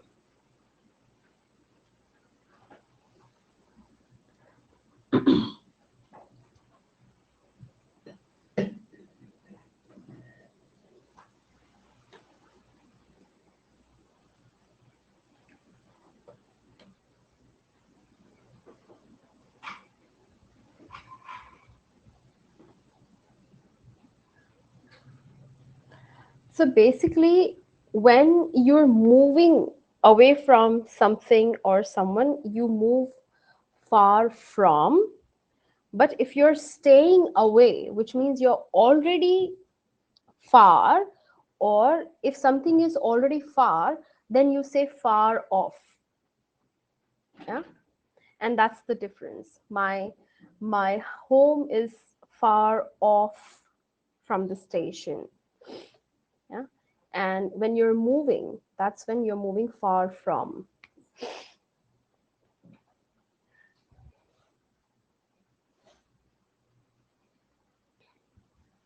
So again, contextual meaning. Yeah, you use it contextually. I'll move far off from you. That also is fine.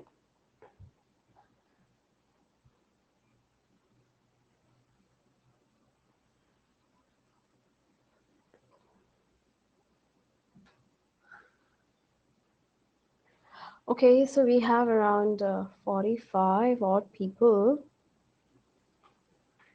Correct. It totally depends on how you're constructing your sentences. Yeah, and if you actually pick up each preposition and go talk about it, then it will take about 2 days, the usage of all the prepositions. Yeah, so that's how it is. You learn it with practice. When you learn it, you automatically start using it. It is simple as that. Okay, and again, prepositions are interchangeable in certain cases, so you can use different prepositions to say the same thing yet again.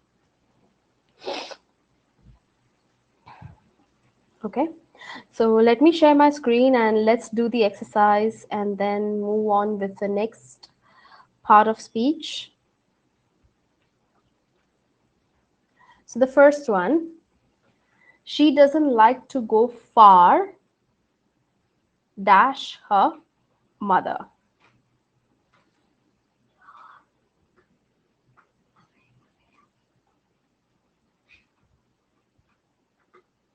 Yeah, so she doesn't like to go far from her mother. She doesn't like to go far without her mother. She doesn't like to go um, far away from her mother. So it depends. The students had a dispute dash politics. Usually, when you have a dispute over something, okay, and not about. You discuss about something, but you fight over or you dispute over something. Okay, so students had a dispute over politics. He is not only intelligent dash nice,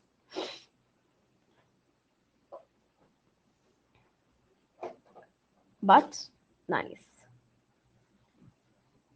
The class size is limited dash 22.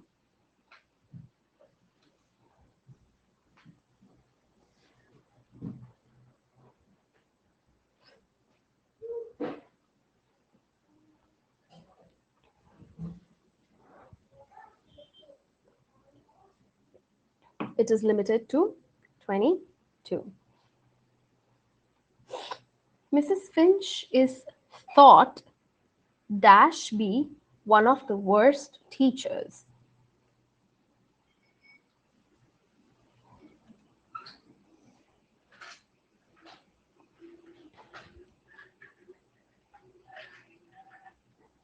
She is thought to be. You are responsible dash the payment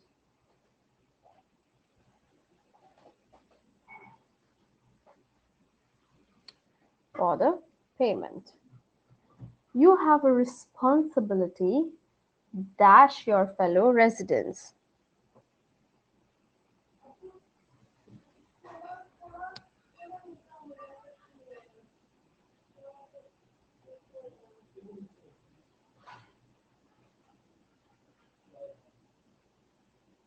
You have a responsibility towards, you have a responsibility of your fellow residents. I will eat neither ice cream dash cake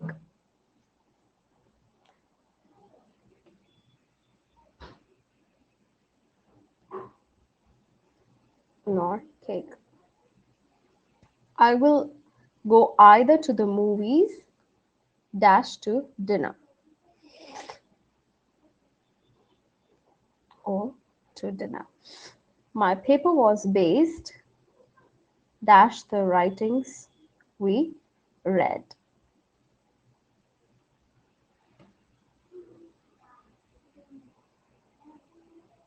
On the writings we read. That movie was modeled dash an old Hitchcock movie.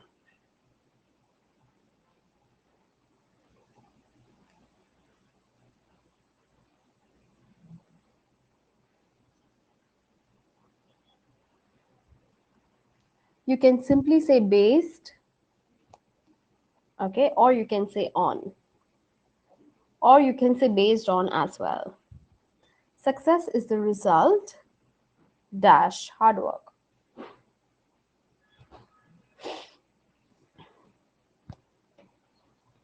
of hard work. Alrighty, any questions?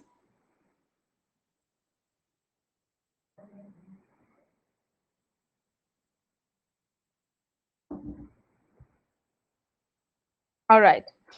So moving on,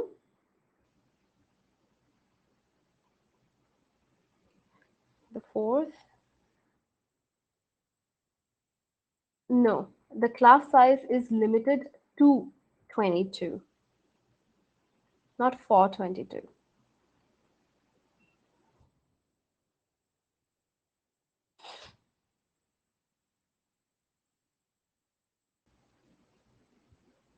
Last second sentence, as in second last. That movie.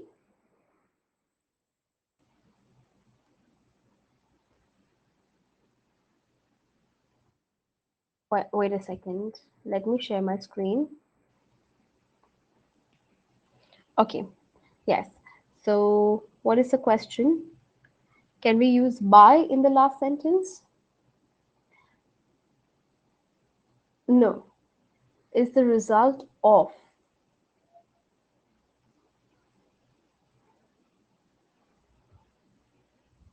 Aradhya, what was your question? That's the question you had. Okay.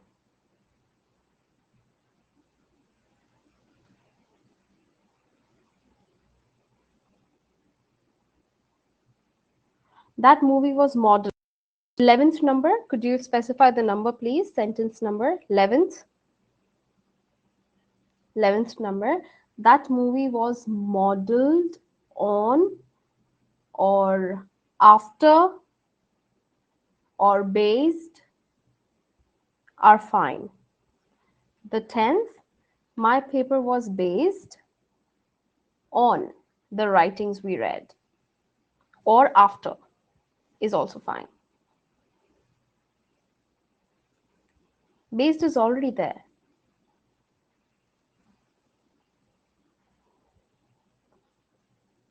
Anything else?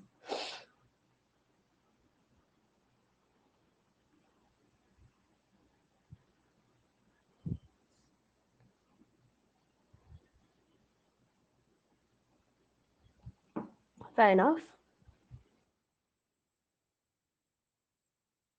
So, are we ready to do some conjunctions?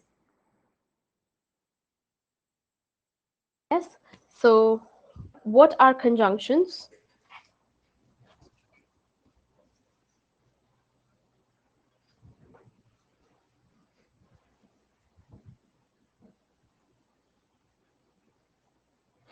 What are conjunctions? Any idea?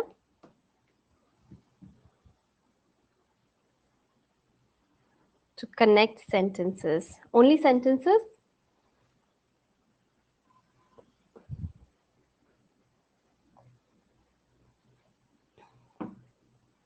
Connect sentences and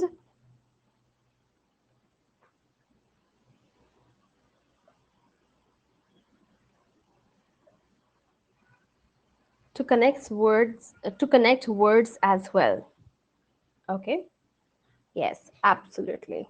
Okay. So it's the grandmother. Okay. So what are the few conjunctions that we use on a day-to-day basis? Right. Mm,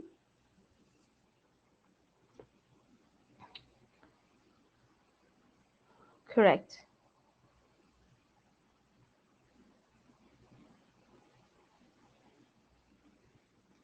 Yeah. So basically, conjunctions join two words or two clauses together to maintain or to get the continuity in the sentence or words. Okay. And here are a few examples: and, as, because, but, or, since, so, until, not only but also, neither nor, either or. Okay. Those are the few examples. Now, there is nothing that we can really teach as far as conjunctions are concerned. So we will quickly do an exercise to see our understanding and if we can understand which conjunction can be used in which situation. Okay. Again, we would follow the same methodology. I am reading the sentence. You choose the right option. However, you do not answer in the chat box until I give you a go. Is that clear?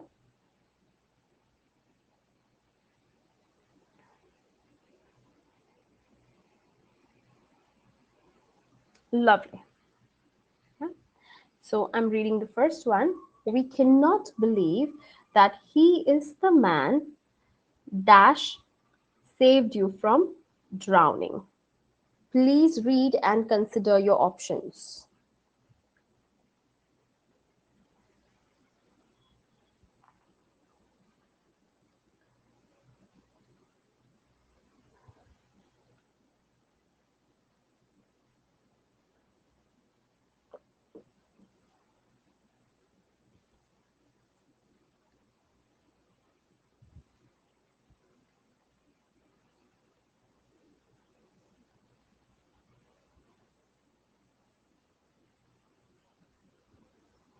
All right, go.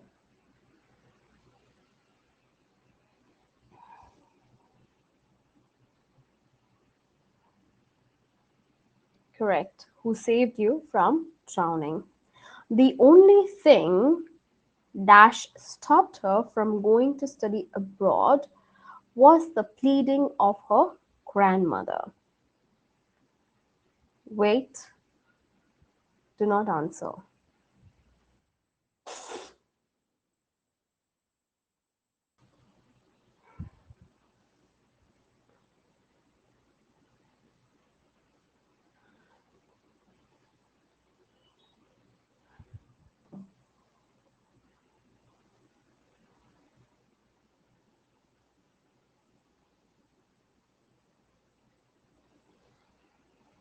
Okay, go.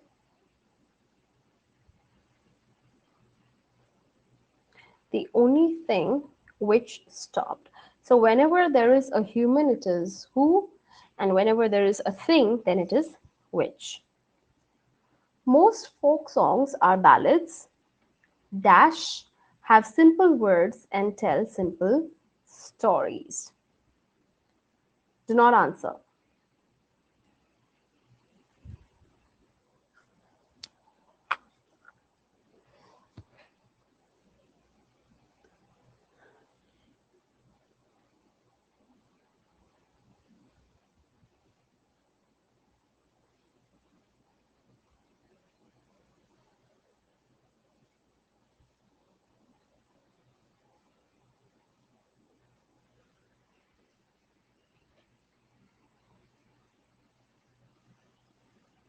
Go.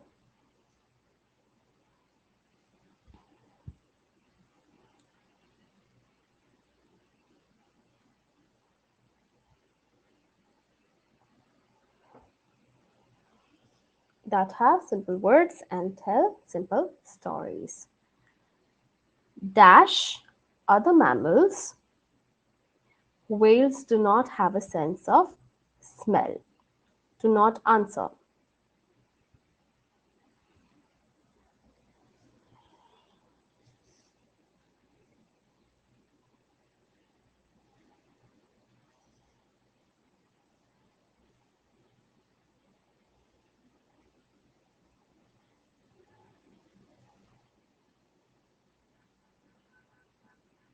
Go ahead.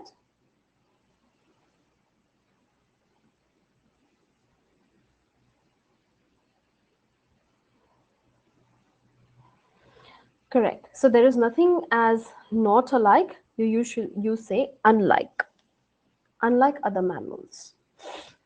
Fifth, John missed the neighborhood dash he had grown up. Do not answer.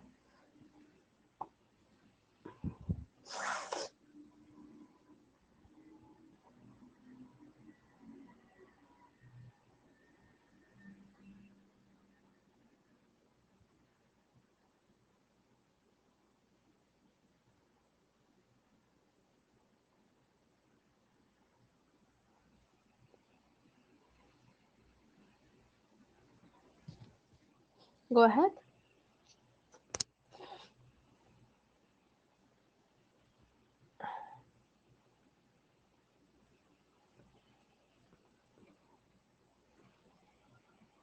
In which, not where, in which he had grown up. Next, I dash like the film nor the novel it's based on. Do not answer.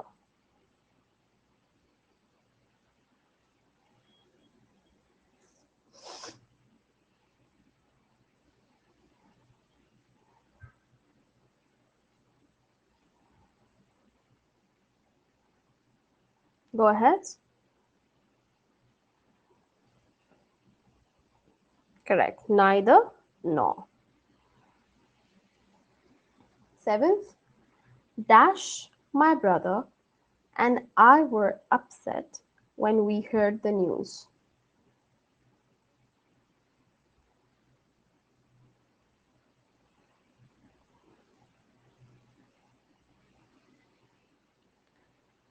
Go ahead.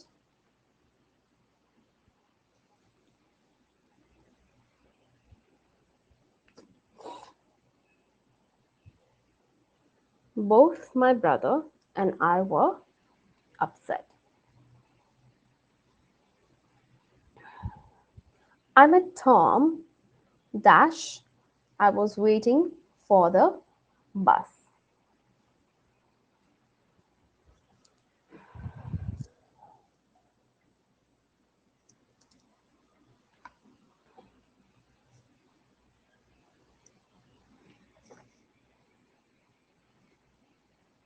Go ahead.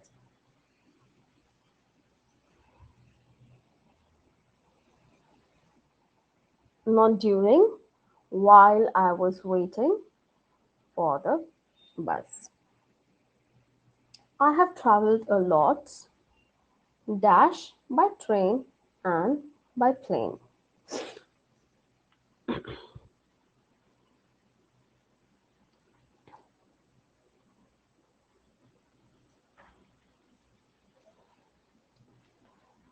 Go ahead.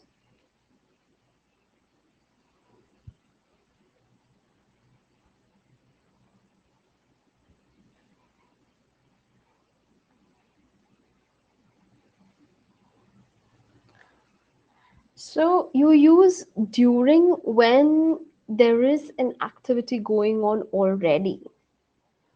Okay. But when you are waiting, okay, it is while I was waiting.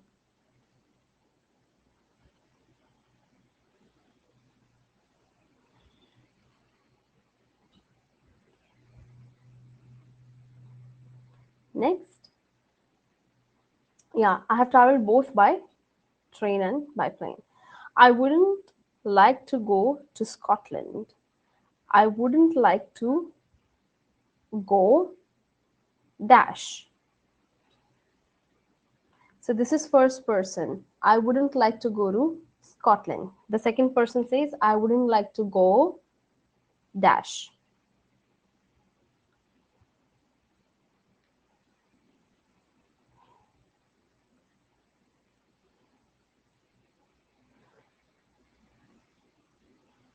The more suitable word here, conjunction here is either.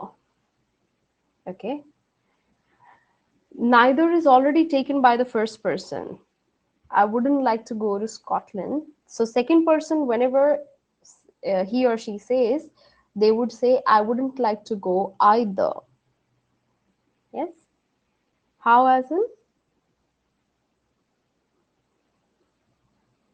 As I said, it is more appropriate. You can also say to. That's okay. I wouldn't like to go to. Yeah. But either is more appropriate. When you say in Hindi, मुझे भी नहीं जाना, okay, so it is either.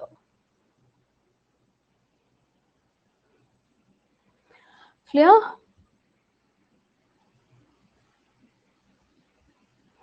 Any questions?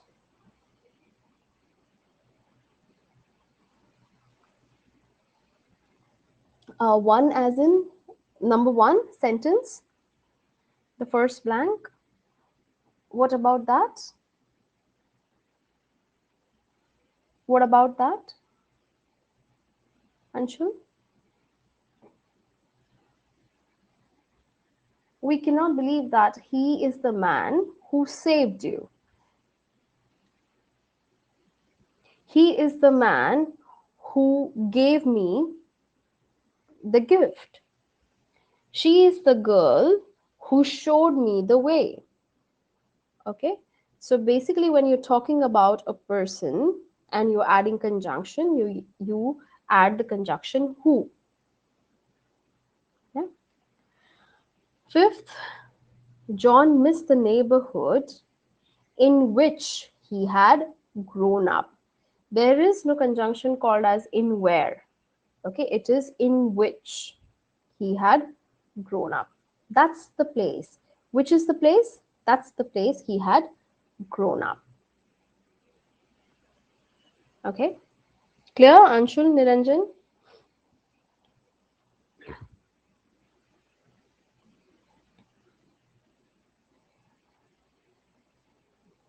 No, you grow up in a particular place, right? So, or you can say, I miss the place where I stayed as a child, okay? Or I miss the place where I grew up. But if you talk about neighborhood, okay, it's a close community, and hence, in which. Most welcome, Ekta. Okay, are we clear? Any more questions?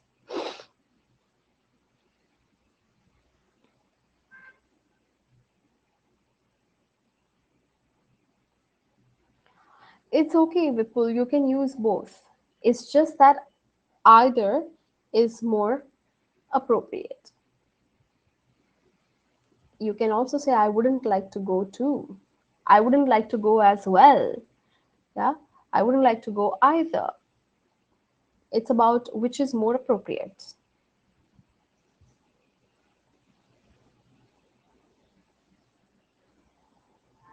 Clear? Yeah.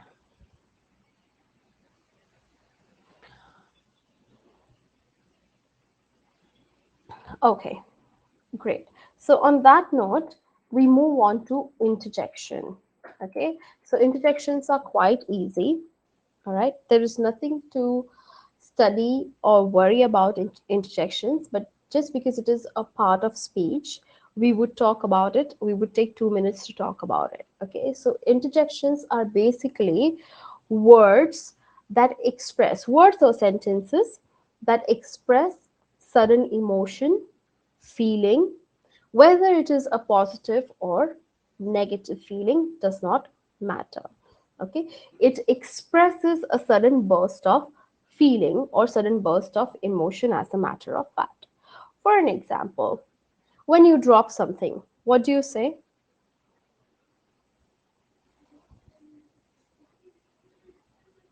What do you say when you drop something? What is the sudden expression that comes out? Yeah, right, correct. When someone pinches you, what is the expression that comes out automatically?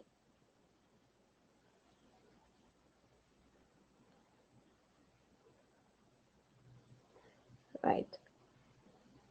When you miss a deadline, what is the expression that comes out? Hurrah.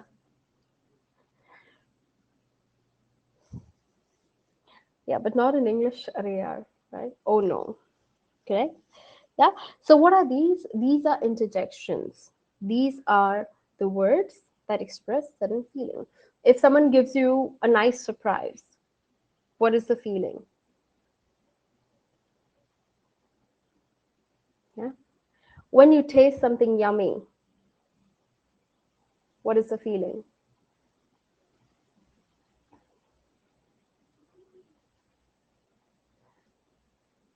Correct. Right. When you taste something bad, what is the feeling?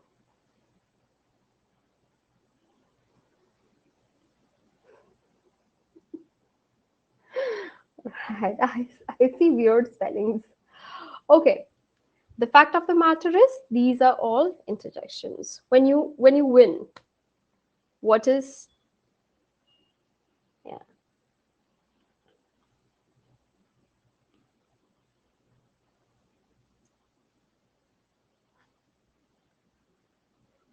When you want, when you sigh, what do you say?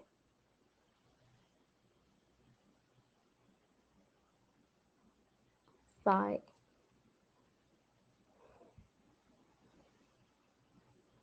Or when you're sad, or when you want to express, no, oh God for everything. Yeah, alas, right? Yeah. So basically, these are all interjections. However, we are missing a big point here, and that is exclamatory mark. Yeah. Whenever you want to express an emotion, especially in writing, yes, you use an exclamatory mark. Otherwise, it will not have that impact. When you speak, when you speak, people can definitely hear the change in your pitch. People can hear the feel in your emotion. So you do not say wow with an exclamatory mark, okay? Because it is felt in your pitch or in your voice. However, when you write, you have to make use of an exclamatory mark in order to express an emotion. Yeah, for an example, if you're writing someone good morning, instead of writing good morning, simply you can say good morning, an exclamatory mark, which means when the person reads it, okay, he will read with that feeling. He or she would read it with that feeling. Oh no, exclamatory mark. Yes. So those are interjections for you. Yeah. Here are a few examples. Ouch, that hurts. Hi, how are you? Well, I don't know. Okay. Yes. So any questions with reference to? Okay, fine. I know you all know interjections. Okay. So any questions? On that note, we are done with all 8 parts of speech. Hurrah!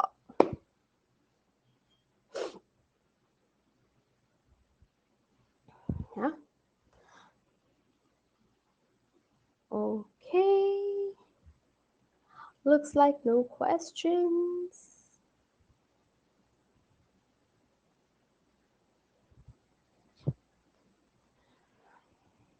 Okay, you can write all these things casually, but not in your email, okay? Not in your formal conversations. Modern interjections? Yeah. This is a text language. Where are you going? Where are you going? Where are you going? Where you going is incorrect. And it is moreover a slang way of speaking. Where you going, man? And so, no, we don't use it. The correct, grammatically correct sentences, where are you going? Okay. So, on that note, we move on to the art of storytelling. Have you ever listened to stories as a child?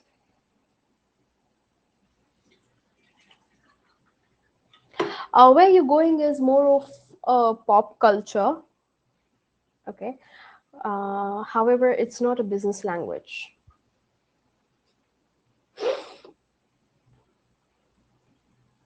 Yeah. Do you enjoy listening to stories?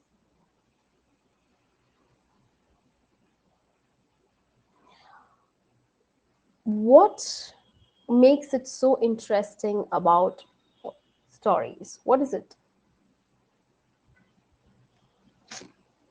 See, here you can use interjection.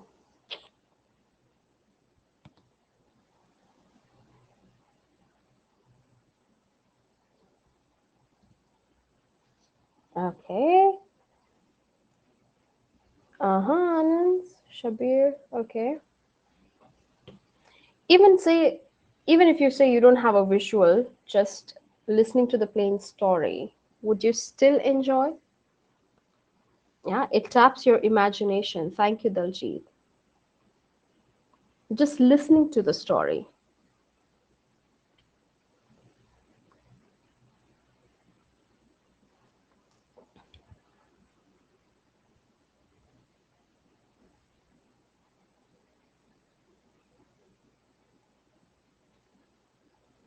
Right, Esha. Goosebumps. Okay, fair enough. Yes. So, what makes it interesting about the story is it is coherent. Okay.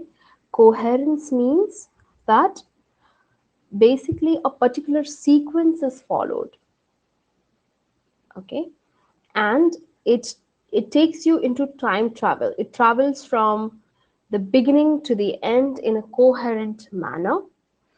It has certain vivid details, okay, and hence stories are more interesting.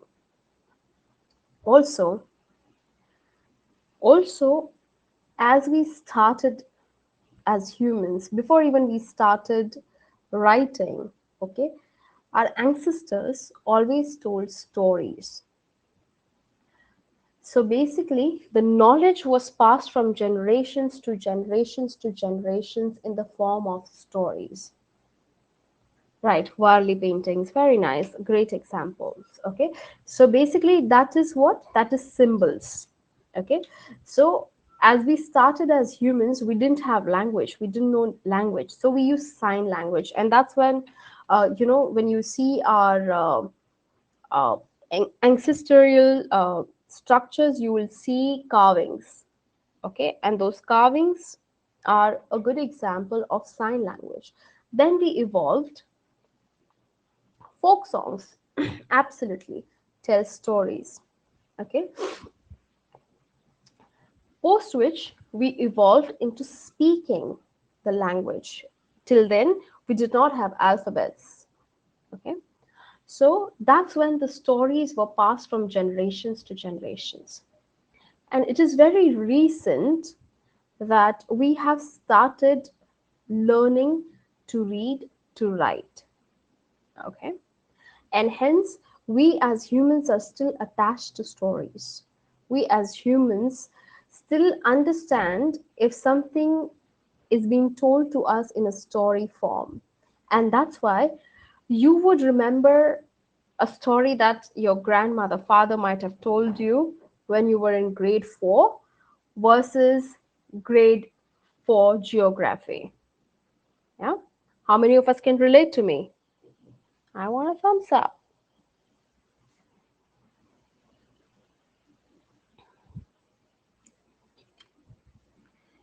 So basically, stories are imbibed in us. Okay. Why we need to learn storytelling?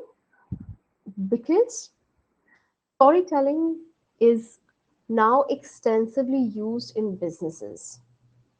If you want to pitch your idea, if you want to crack that interview, if you want to engage and fascinate your employees, if you want to get more customers, if you want to attract your potential investors, what you do is you tell stories. Even your elevator pitch has to be in a story format. Okay, you see TED, you listen to TED Talks, you will hear stories. Okay, stories also build credibility, it captures attention, and it calls others to action. Why do we tell moral stories to children? Yeah, we can simply tell them that eating balanced diet is important. But what we do is we catch ears this way, okay, and we tell them the entire story. Okay, we tell them that once upon a time there lived a boy who fed on junk, and 2 years down the line something happened. Yeah, so basically, when you tell them the story, they understand it better. Okay, they actually see the entire timeline running in front of them.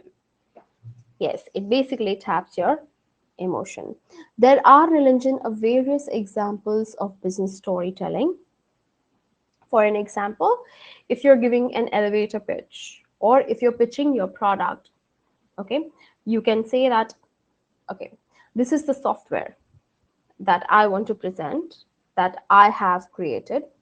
So you can simply say, so I'll give you my story. So when I was in a BFSI as a project, working in BFSI as a project lead, we faced something called as operational losses. Yeah, we went to the root cause. We discovered that basically uh, the errors occurred due to the error in calculations. So what we did simply is we coded a calculator known as an age calculator, okay, and which reduced our operational losses to 60%. Yeah, so the same thing, if I have to present, if I'm pitching that idea to my client, I would simply say, and with visuals, okay, that this is where we started from. When we started, this was the scenario. Every month, on month basis, we were losing anywhere between 300 to 500 pounds. So, what we did next is we observed these numbers and data for the next 4 weeks. In those 4 weeks, and then I move on to next slide, we discovered that these were the root causes. But if you see, the top two root causes were this. Hence, my team and I decided to come up with a solution. And then I introduced my product. Okay, so here is the age calculator, and then I tell its benefits. So what I did now is that I told them a story, and people are more likely to believe me when I'm telling a story, along with, of course, substantial examples, visuals, and proofs. Make sense, everyone?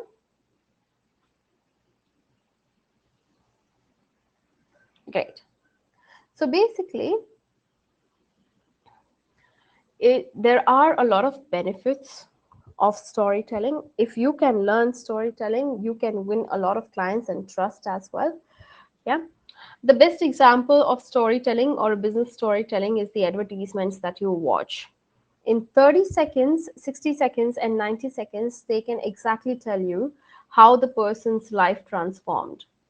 Okay पहले मेरी शादी नहीं होती थी, फिर मैंने fair and lovely लगाया, अब मेरी शादी के लिए लाइन लगती है घर के बाहर, right, something like that.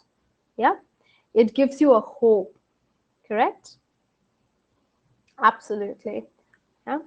So though people somewhere know it's not true, they would still go for it because it tells a story. Yeah, if something can happen to that person, if that person's life can change, so does mine can. Yeah. So advertisements are best example, and storytelling is more effective when you use audio visual together. And in business, you must always use audio visual to tell a story, which means you have a presentation at the back, and then you are driving that presentation in a story format. So basically, how can one become a great storyteller? So there are four parts to it. First, you need to ensure that you have a strong beginning. Once you have a beginning, you elaborate the incident. Once you elaborate the incident, you talk about the action that you took, and finally, the benefits of the action taken. So, like in my story, yeah, I told you about what happened in the beginning, where I started from, what was the exact incident, what action we took, and then I would elaborate on the benefits of the action that I have taken. So, this is the structure of a story, or this should ideally be the structure of a story. So, how could one plan an intriguing beginning? Any ideas? How can I have an interesting beginning to the story?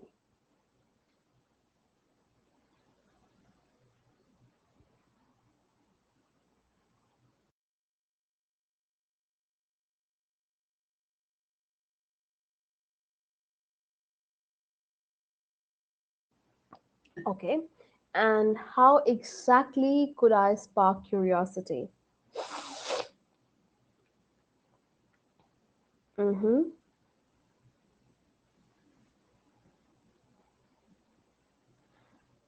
Could you give me an example, Nilanjan? Start with a what, Shabi?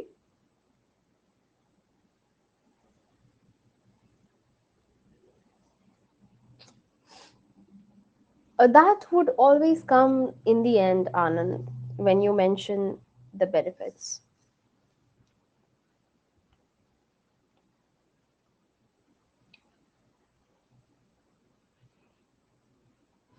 No, that would be the action part of it. For example, Pranav, please elaborate.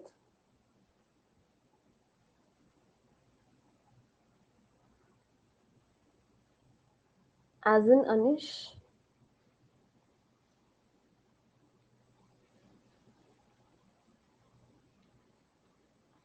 So per se, if I were to start my okay, fair enough. So per se, if I were to start my story with an intriguing beginning, I would say that do you all know um, that we are losing around £1,000 every month on operational losses because our agents are not able to calculate customers' date of birth right? Do you know that in the past 2 years, we have lost around £10,000 in operational losses due to the same reason? Correct. So you tell fun facts, A, or you ask them thought provoking questions. Now you can tell facts in the form of questions or in the form of sentences. The choice is yours. Uh, in certain cases, you can also tell a background story, but a short one, of course, shouldn't take more than a minute. So it depends on, again, how much time you have. If you have 10 minutes to tell a story, okay, you would give 2 minutes to the beginning, you would give 2 to 3 minutes to the end, and then the part in between. Okay, but those 2 minutes make sure has an interesting beginning. Yeah, so either you can use a quote, you can use figures, you can use fun facts, you can ask questions. The choice is yours. Once you have a strong beginning, okay, you can then move back to the incident. So here in incident, you basically say what exactly the problem is or what exactly the problem was at that particular time. Okay. So right now we are facing an issue of XYZ, and that particular issue has one, two, three, four, five problems. Now, when you are narrating this incident, you can also compare it with the other organizations. You can compare it with the other countries, but you have to make sure that you have a base, you have a strong reason to compare it with other countries. For an example, if my product is winter wear, and if I compare it with Russia, saying that Russia has a sale of 80%, while in India we have a marker of 30%, then my basis of comparison are not right, because most of the times it's cold in Russia and we have a different climate altogether. In India we have tropical climate. So when you're comparing, you also make sure that you have studied the demographics before comparing. So you are going to tell exactly what the scenario, the problem was, or the problem is. Then you move on to the action part of it, which means you are now presenting your solution here. So you will basically either show your product, you would show your service, or you would simply express your ideas. When you show your product, service, or ideas, you also make sure that you show figures, okay? Or you can move to benefits and you can show the profit that we could make, or the money that we could save, or the lives we could influence, or the number of lives we could save, or the time that we could save, whatever your solution is working on saving, earning, or preserving. So, this is how coherently you would maintain the continuity and you would tell story in four parts: beginning, strong, actual scenario, what action was taken or could be taken, and finally, what are the benefits, were the benefits of the action that can be taken or would be taken, or what your solution is. Whenever you are giving your benefits, you would always quantify the benefits, which means you will show the comparison in numbers. We were losing 2,000 pounds every month. Now, with this, we can reduce it to 80%, which means we can save 1,800 pounds. Yes? So, this is how, or 1,600 pounds. Right? So, this is how you would basically give your benefits. Figures are a must when you talk about benefits. Figures are desirable when you are beginning the story. The beginning and the end has to be strong always. Absolutely, Nikhil, you can.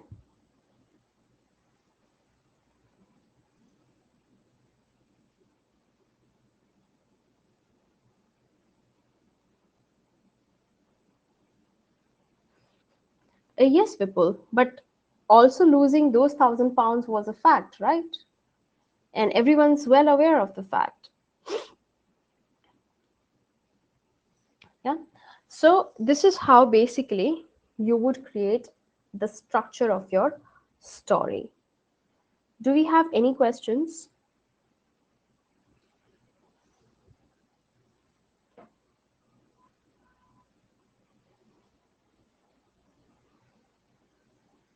Others? Are we awake? Or did my story got you to sleep?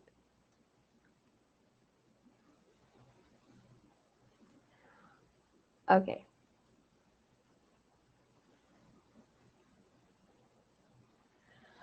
All right. So, what we are going to do is we will practice storytelling. Anand, it depends on what time you have or what time you get. So, in business, you get anywhere between 2 minutes to 10 minutes to pitch your idea. So, it totally depends on what time you get, and you need to accordingly plan. You get 20 minutes as well, you get 30 minutes as well to pitch your product. It totally depends. But what I can tell you is, I am giving you 4 to 5 minutes to tell your story. Okay. So when we meet tomorrow morning, the first thing we do is you all tell me a story on any of these topics. The topic can be of your choice. And here is the list of topics. Please take a snapshot.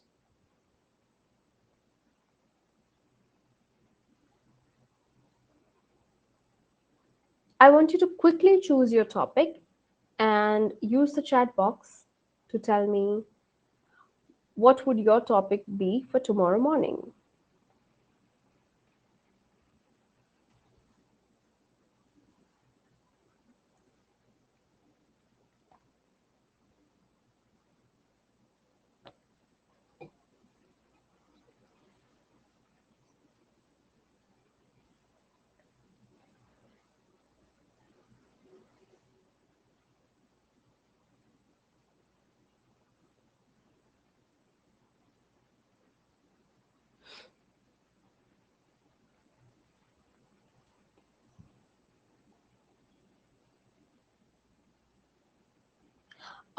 Nilanjan, it's too late to now change the timing. I'm sorry.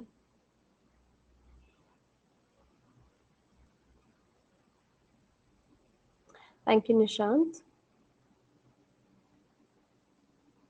What should be the spelling of losing?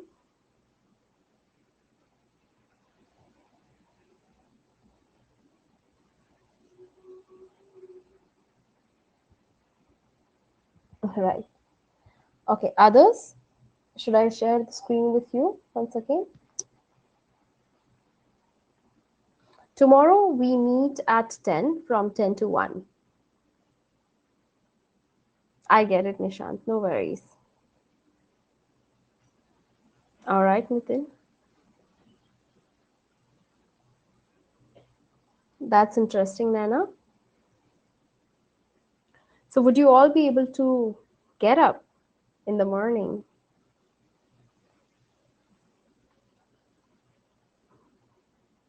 So, how many of us are attending tomorrow's session? Can I see a few thumbs up?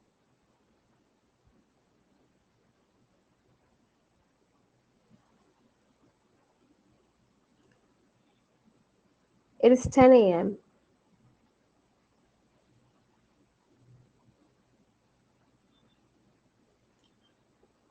That's sad, Anish. No problem. Please try to join.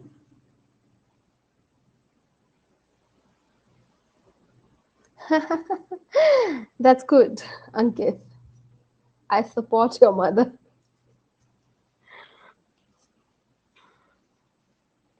Okay, great. So, did you all get the topics? May I stop share? Yeah. All right. Okay. Lovely.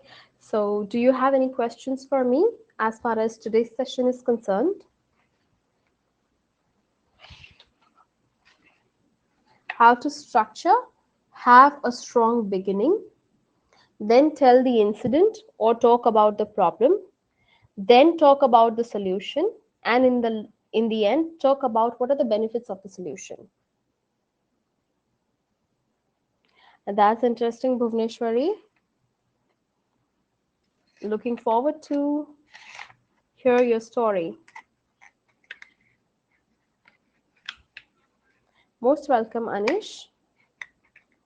You can listen to recorded sessions. Okay, go through recorded sessions.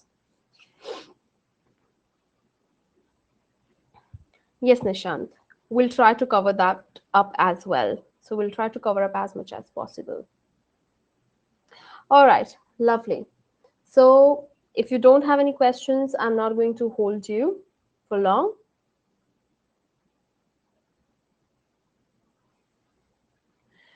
Yes, Anand, there isn't. If you would like to tell a business story, you can. Because usually, when you tell a business story, you would need a product, you would need a problem, you would need a solution, you need to do a proper case study. And we do not have time to do a proper case study. And hence, using the structure that I have given you, you tell a story. If you want to tell something outside these topics, you are very welcome.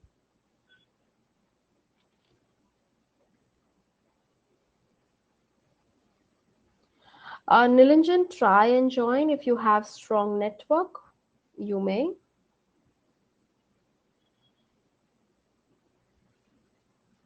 Okay. So feel free to tell a story, a business story, and use the topic outside listed topics. But yes, make sure it is business related story. Okay. All right. On that note, wishing you all a very good night. Sleep tight, wake up early, and I'll see you all at 10 tomorrow then. Yeah. Okay. Hope you had a great class. Good night.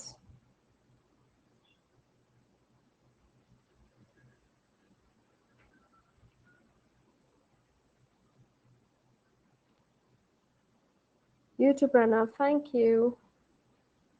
Good night, everyone. See you tomorrow morning.